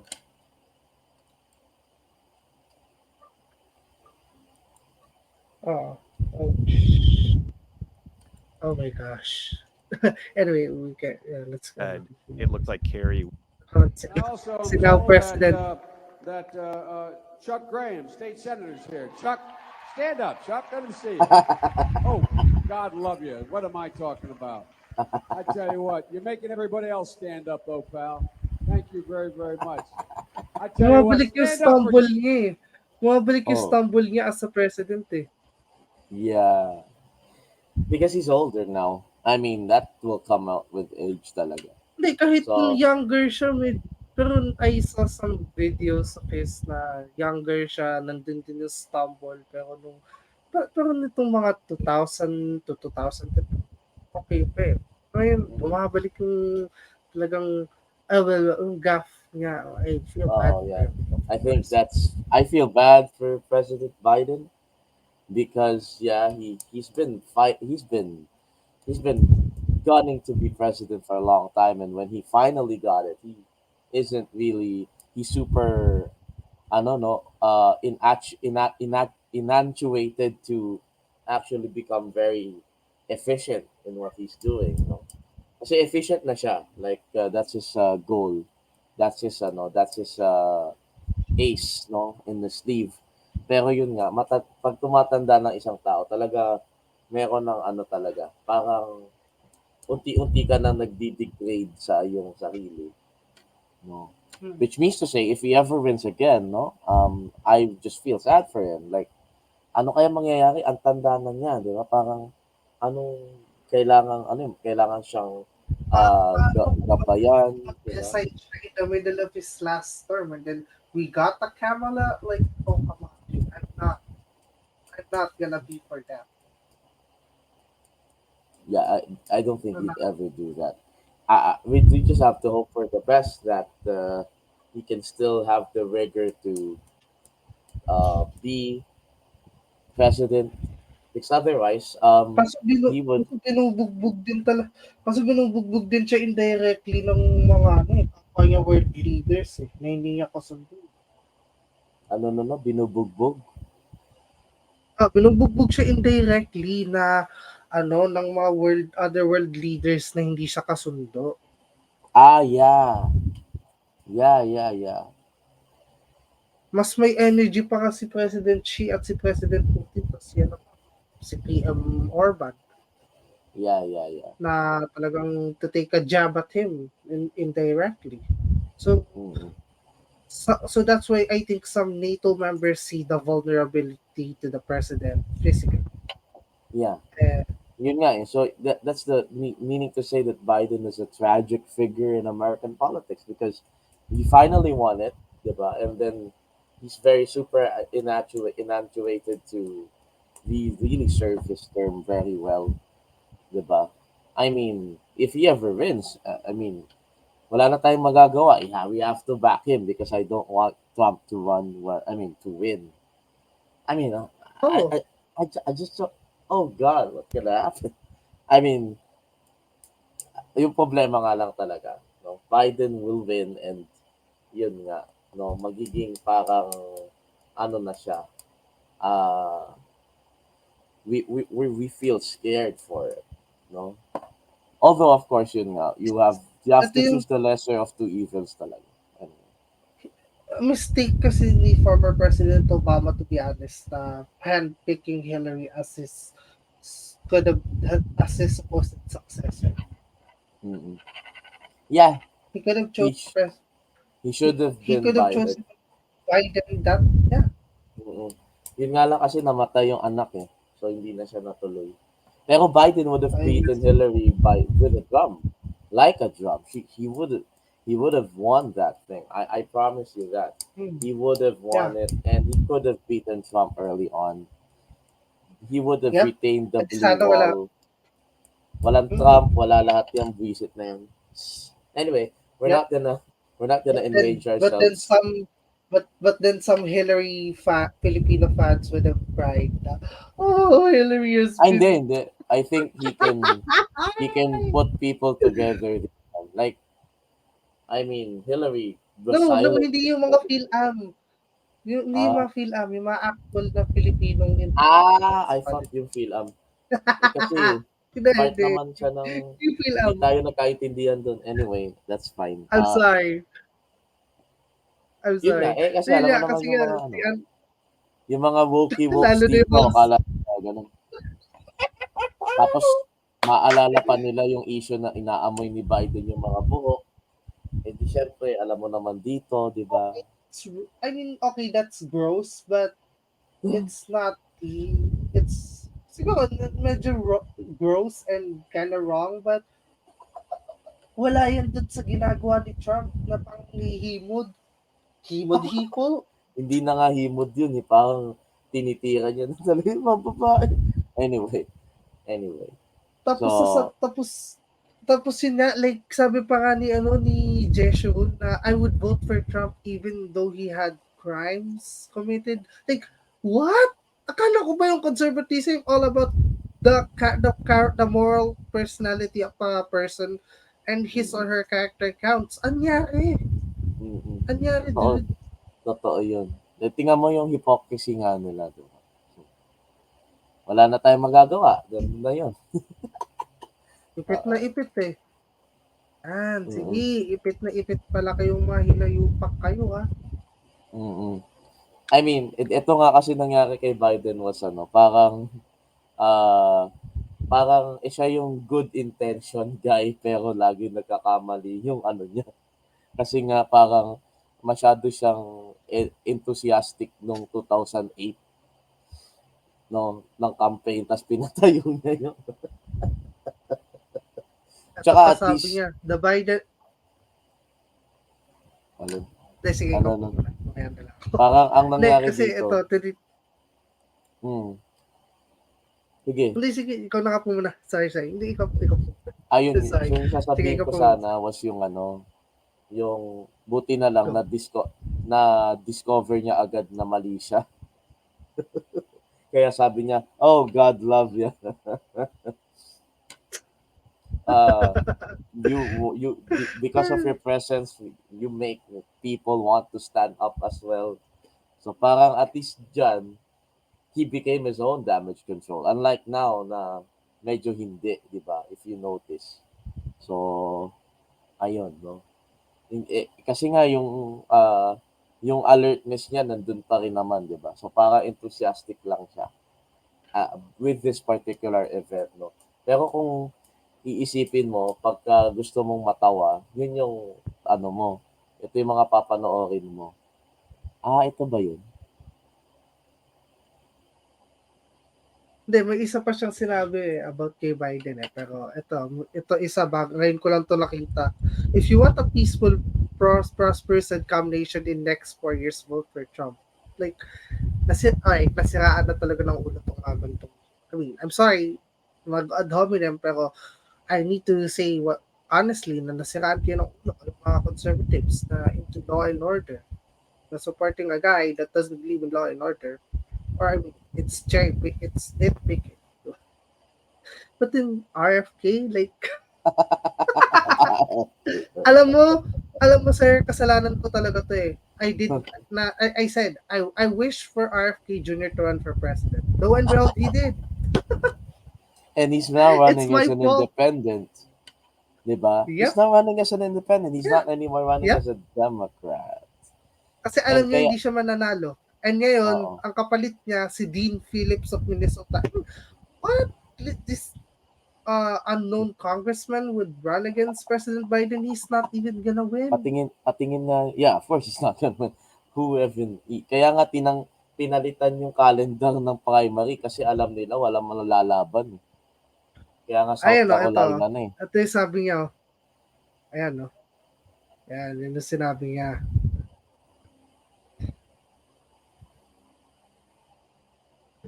Yan, sige, itapon nyo na lahat ng values nyo. Kasi galit lang. Ay, nako. Grabe, no? May mga ganyan palang tao. Anyway, I'm just shocked that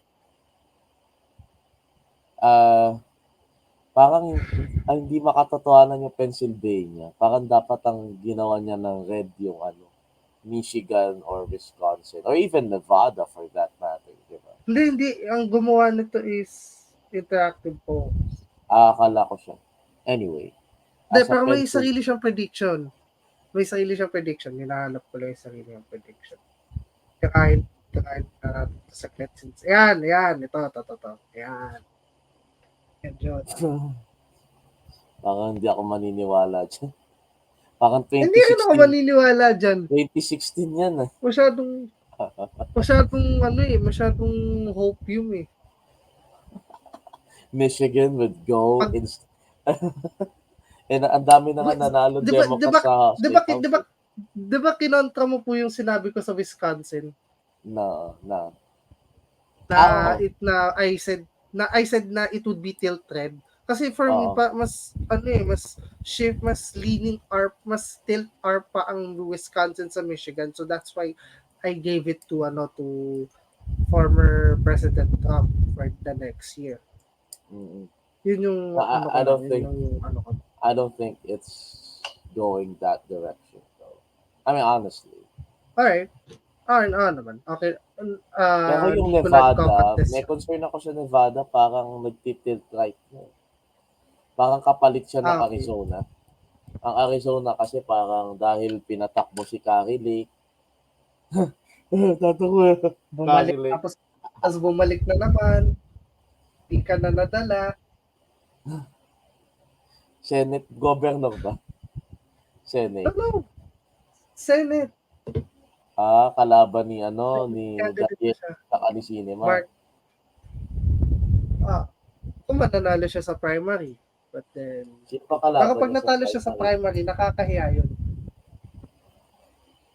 Hindi, sino kalaban niya sa primary ng GOP? Yung sheriff na si Mark Lamb. No, baka manalo pa yun kasi may appeal si Carrie Lake. Anyway. Sa primary lang. Okay, we'll see next year. So general kasi ang top 2 tiers dyan, yung Gallego tsaka yung Cinema. Yun talaga maglalaban na yun. And yun nga lang ang problema, maghahatian sila sa boto. Tapos ang masama pa niyan, baka yung mga magka-relate, mag-cinema. Hindi ko rin alam pero interesting talagang tignan yung Arizona eh. Okay, since it's more feasible that it changes hands, right? Ituloy natin, hindi pa tapos eh. Hindi mo na yan, 1994 na yan. Natapos na tayo dyan eh. 1966. Bakit? Yung Ano una. meron? Mamaya. It was very awkward. Biden's the VP nominee there. They're in Missouri. And like at the beginning of every speech, you know, the candidates call out like state and local lawmakers. You give them some love, give them a round of applause. He's telling the state senator, Chuck Graham, to stand up. But Chuck Graham is paraplegic because of an auto accident. It's like sitcom level bad move for Biden. But to his credit, I mean, he saved himself pretty perfectly after that because he made everybody else in the room get up. Even they admitted, really at least nung time na yan, na ano agad ni Biden. Ay, oo nga pala. So, marunong na siyang magtapal.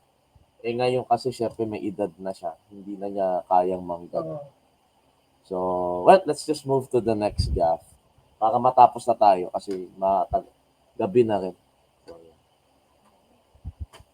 What do I got here? Are we Pokemon going to the polls? Pokemon going to the polls. All right, let's throw that clip. Tapos na pala tayo eh. Pokemon Go. Oh, God. Ang corny nito. But I'm trying to figure out how we get them to have Pokemon go to the polls. Ang pangit ng punchline. Yeah. I mean, I honestly remembered that game. I mean, kwento ko lang to, no? I was dating a girl during that time. So, she was into a lot of the modern pop culture that year. So, lahat ng mga pelikula, lahat ng mga ano-ano, no? So, she was also pro-Hillary. But she said na baka may something off dun sa sinabi ni Hillary. Inamin din niya eh. So, kasi nga no time na yun, yung Pokemon Go was really, parang hindi siya talaga, parang hindi lahat ng tao gusto yung laro na yun. Kasi di ba may mga instances na meron nababangga, may nangyayaring accident kasi kung saan nakalagay yung ng Pokemon. Di ba? If you remember. So, yeah. Hindi ko nilalaro yun. Nag-visit ako dati. Until now. Buti nga ngayon, hindi na sikat yun uli eh. No? Parang siya, parang 15 minutes of fame lang siya. Diba? After 2016, na hindi na nauso yung Pokemon Go. No? Because of those issues. Hindi na sa konti, wala na nga yata. Parang balik uli sa traditional collection of cards. So again, di ba sabi ko sa'yo, we would explain a separate assessment on Hillary. So may 4 points ako dyan. Ito na. Number 1, there's just this... Josiah, huwag ka sana masasaktan. There's just this... Sino tong Josiah? Si Macaon o si Zapatero? Yeah. Ay, Isa lang siya. isang tao lang yun, no? Si Josiah na isa yun, nasabihan ko ng mali. Sorry, Naalala ko lang bigla. Baka si Ernest sinasabihan mo ng joke lang. Si Ernest, hindi. Si Ernest ba yun? Hindi. Si Zapatero ba yung Josiah o si Ernest? Hindi si Ernest. Hindi, Hindi na natin yung... Zapatero si Josiah. Josiah nga, Josiah. Hindi, yung isa pa, yung INCC. Oops. Yeah. Si PPM ko na lang dito. Ayun. Dito sa... Nakita mo po, di ba? Yan ba yun? Hindi na ako mag-name drop. Ayoko. Yung kasama natin dito. Yes, siya. Siya ba yun? Bakit yan ang ano niya? Anyway. Alala, tawag ko lang sa kanya. Anyway. Yun nga. Number one, there's this seemingly forced parang pinupwersa kasi ni Hillary na gustuhan siya ng mga tao, to the point that it became very obvious, and she kept up with the trends to the point of inauthenticity. Okay? So kaya ako nasabing inconsistent yung pagiging inconsistent kaya ako nabanggit yung pagiging inconsistent niya sa pagiging authentic si Hillary, kasi nga she just randomly put something in the crowd hoping that it will push through without even assessing it. Wala siyang marketing brand managers to actually tell her na, hindi, wag mo sabihin yan. No? Everything was so laid down, no? To the point of it became very obscure of her to mix together attacks and policy proposals. Walang nangyaring ganon. There was no proper scheduling. There was no proper visitations to states. And that's the reason why she lost, no? That's the number one point. Number two, she wasn't a millennial. She's a baby boomer, right? So the way a baby boomer appeals to a younger generation has to be motherly, has to be somebody that cares for people, somebody that can bind people together. However, that's not the case. She tried to pander to a greater number of people who were sick of Trump, to the point that she said, yung pumatay talaga sa kanya, she said that the Trump supporters, are a basket of deplorables, right? So I think we can agree to a certain extent of that, right? Because we know how Trump supporters act, a lot of them, right? However, having said that, you cannot generalize people when you are running for the highest office. You should have at least said that I feel bad for them. Parang ganun lang, tapos. Wala ka na sasabihing iba, I feel bad for them. And you don't need to say, I need to reach out to them because we understand the polarity of the situation.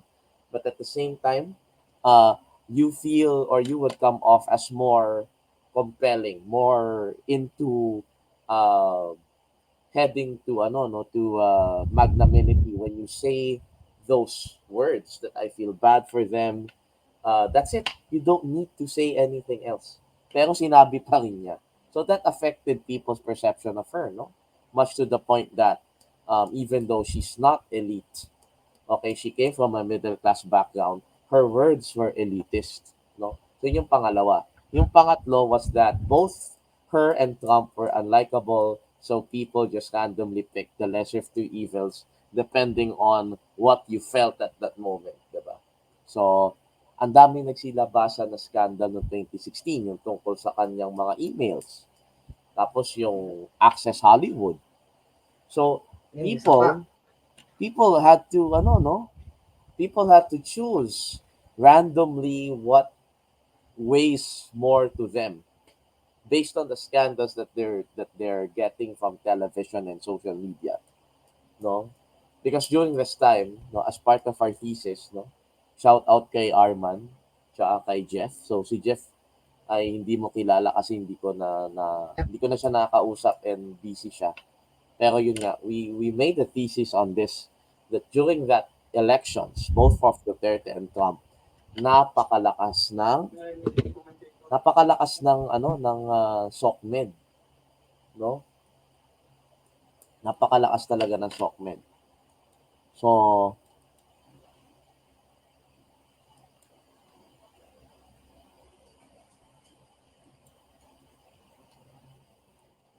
yun.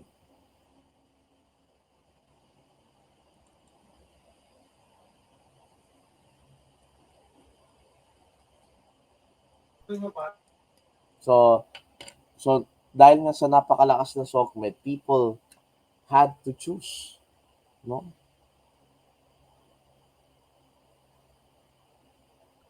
I'm sorry, continue.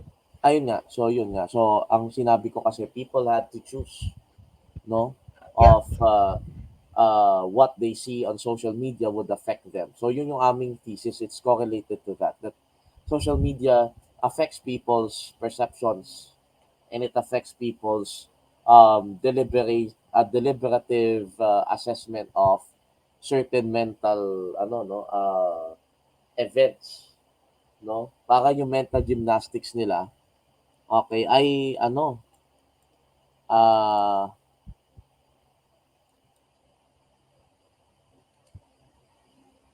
parang naaapektuhan ng nakikita nila, no? Especially people that are not really into politics, people that are just in the streets, no? So kaya nga naapektuhan yung campaign niya talaga, because she was also not as dahil nga matagal na siyang politician, ang dami ding skeletons in the closet, ang dami ding baggages to consider.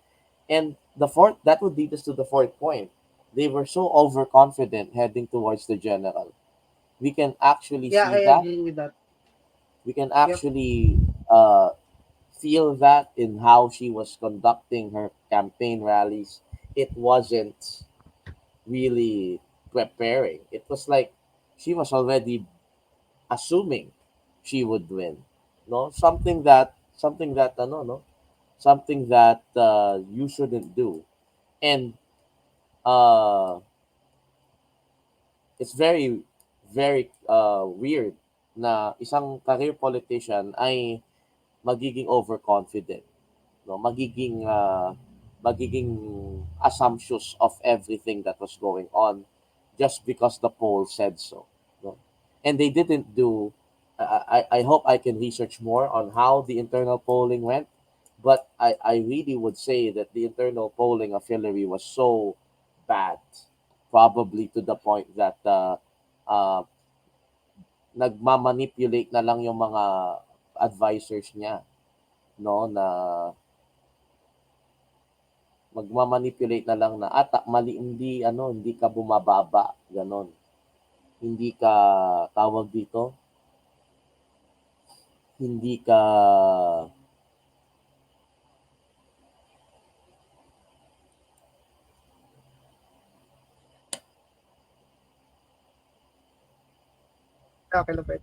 kumbaga hindi ka matatalo. Parang mas ka talaga, no? It's yours in the bag.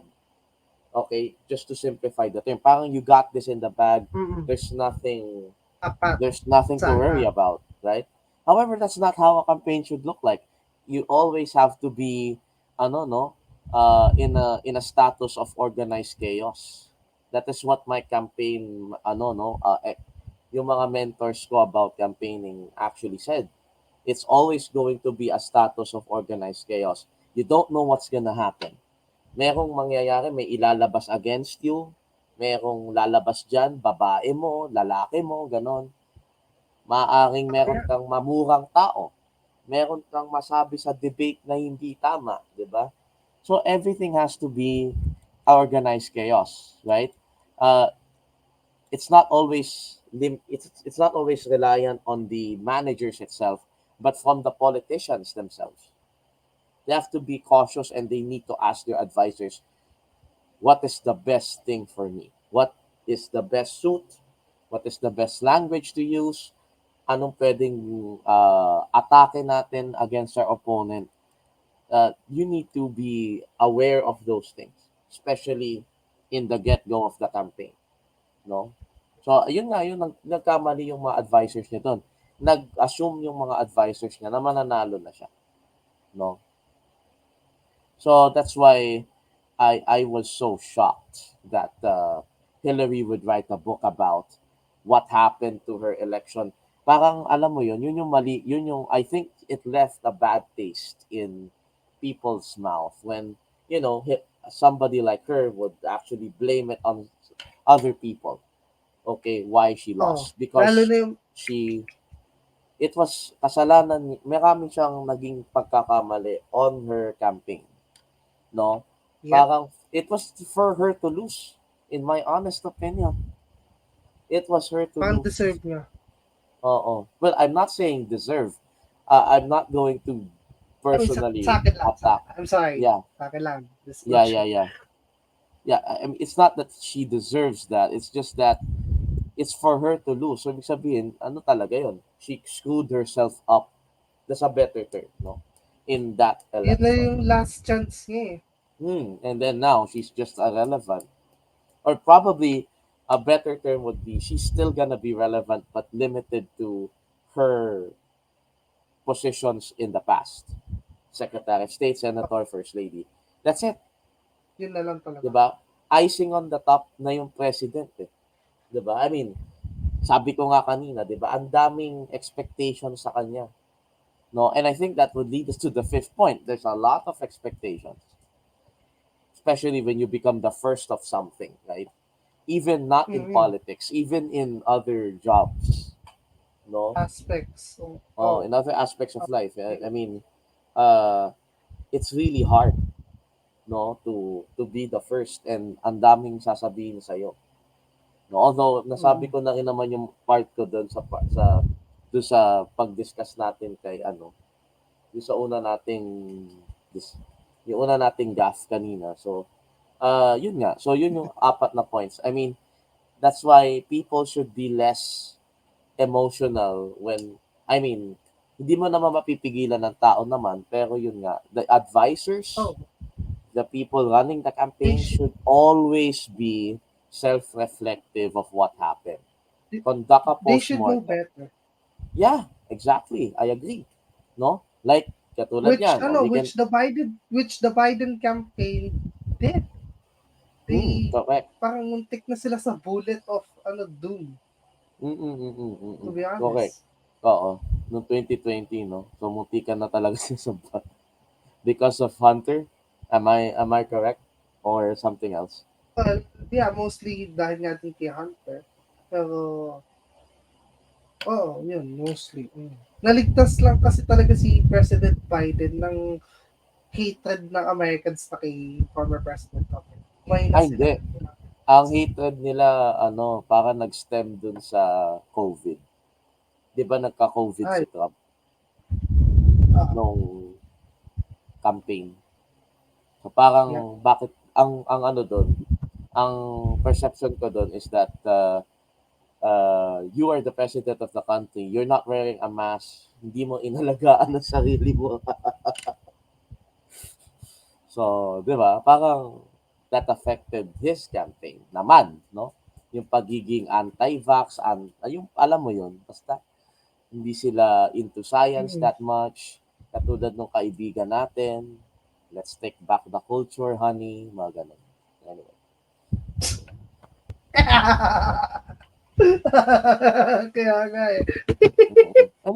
Ay, diba? Yan. Diba? Yeah. So, kaya natalo si Trump. I don't think it's because of the hatred. I mean, honestly, had Trump not got the disease, it could have been more competitive. We could have seen mga ilang linggo pa bago mag-finalize ng ballot counts yung mga states. No? So, buti na lang hindi yun nangyari kasi nga mas magkakaroon sila ng butas sa yung ginawa nila noong January 6, 2021, 'di ba? Biro mo, ilang taon na yun? Ilang taon na ba? 2 years ago? Grabe. Yeah. Ang bilis. Ang bilis ng panahon, no?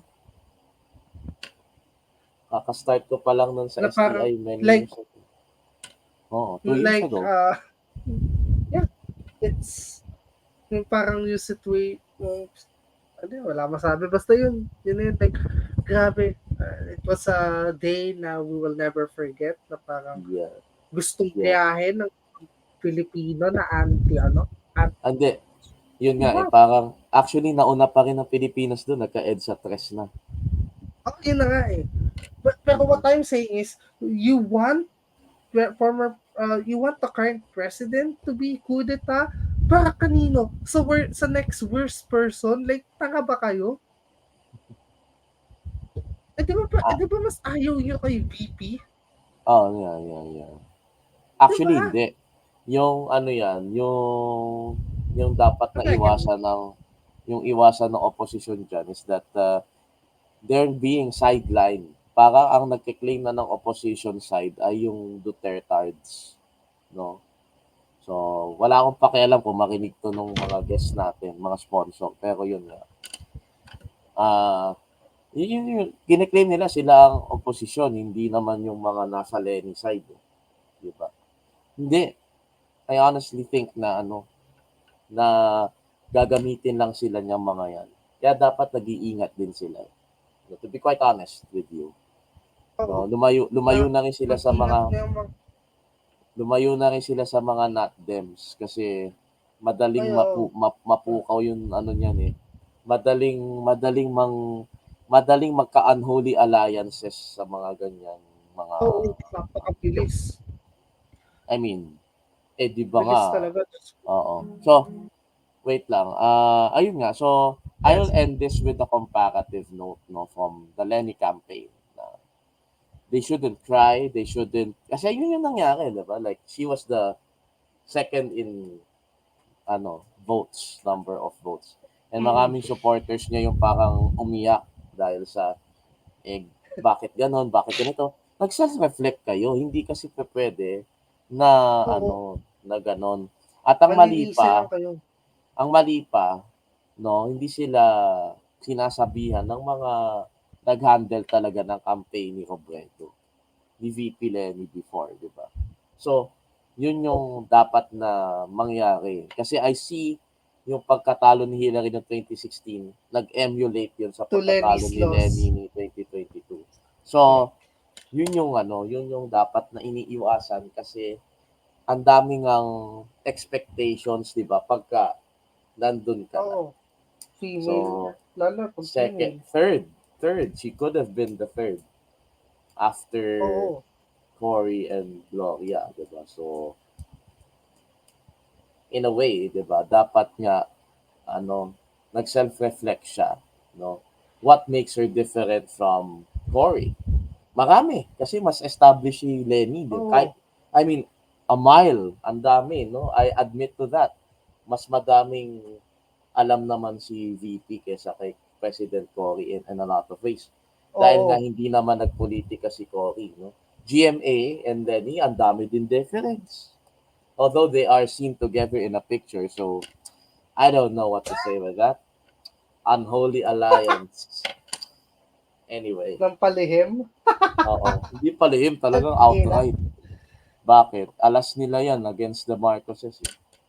I mean, honestly. Those two people... kung kakagat those si two VP people, Lenny, but I don't think she's... I don't think she's dumb enough for that. I mean, we can ask her, Mark, she's stupid enough. since she's the one who knows both of those people a lot, diba? He supported Lenny. He worked for GMA. He even emulates GMA. He impersonates. Natatawa ako. Pati yung pag-order ng steak, alam ko eh. Anyway, wala tayong inaano nga to eh. Clean joke nga yun eh. Wala akong sinasabing masama sa ating 14th President of the Philippines, no? Okay. Gagi. Diba? Oo. Wala naman akong sinasabing masama eh. I mean, Ang problema ko, yung DC6. Hindi. May ganun eh. Hindi yung Scottish, yung ano, hindi Double yung meaning sa akin yung double meaning sa akin yung 16 eh. No, hindi ako, wala akong problema sa 14. Problema ko yung 16. Pero, one is the president and the other one was the number per sexual consent. okay. At least memorable sa'yo yung number. Anyway. So, kasi pa naman, dinebate pa kasi yun. Nabuisit lang din ako. Hindi ko pa nga pinapanood yun kasi baka ayoko panoorin. oo. Parang ano nila yun eh. Alas nila yun against the Marcoses kasi nga both women kinda beat the odds. Okay, in pero political... hindi naman nag-snake coup si VP Lenny. ano nag-snake? Okay, I get that. Snake? Yeah, Lenny's not really that of a political ano talaga. I mean, that's her weakness though. Although yun nga, when it comes to capacity building, ano si Lenny, parang mas okay na siya. No? GMA is not. GMA is more top-down in her 9 years in power. So, madami talagang pagkakaiba, no?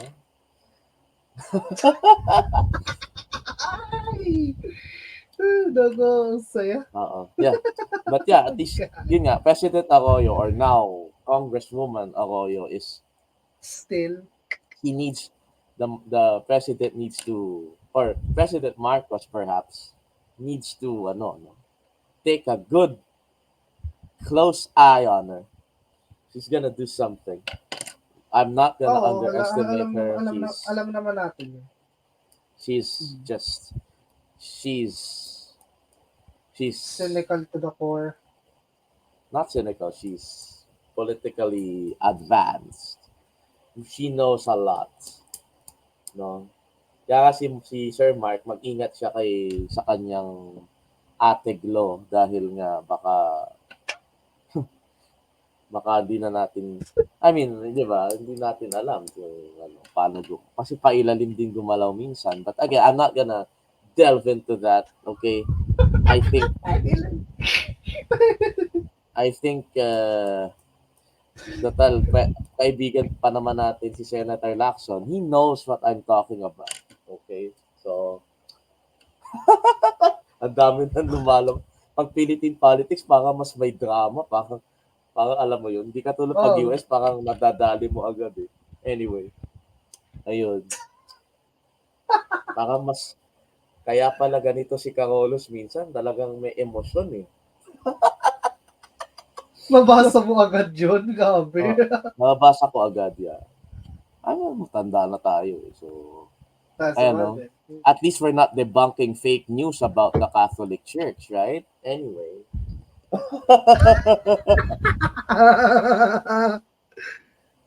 That's not of our business. Diba? So, yeah. Anyway, okay. I think yung 1966 dapat may separate episode yan. Kaya I have to go. US politics pa. Yeah. Ay, sayang. I have to go.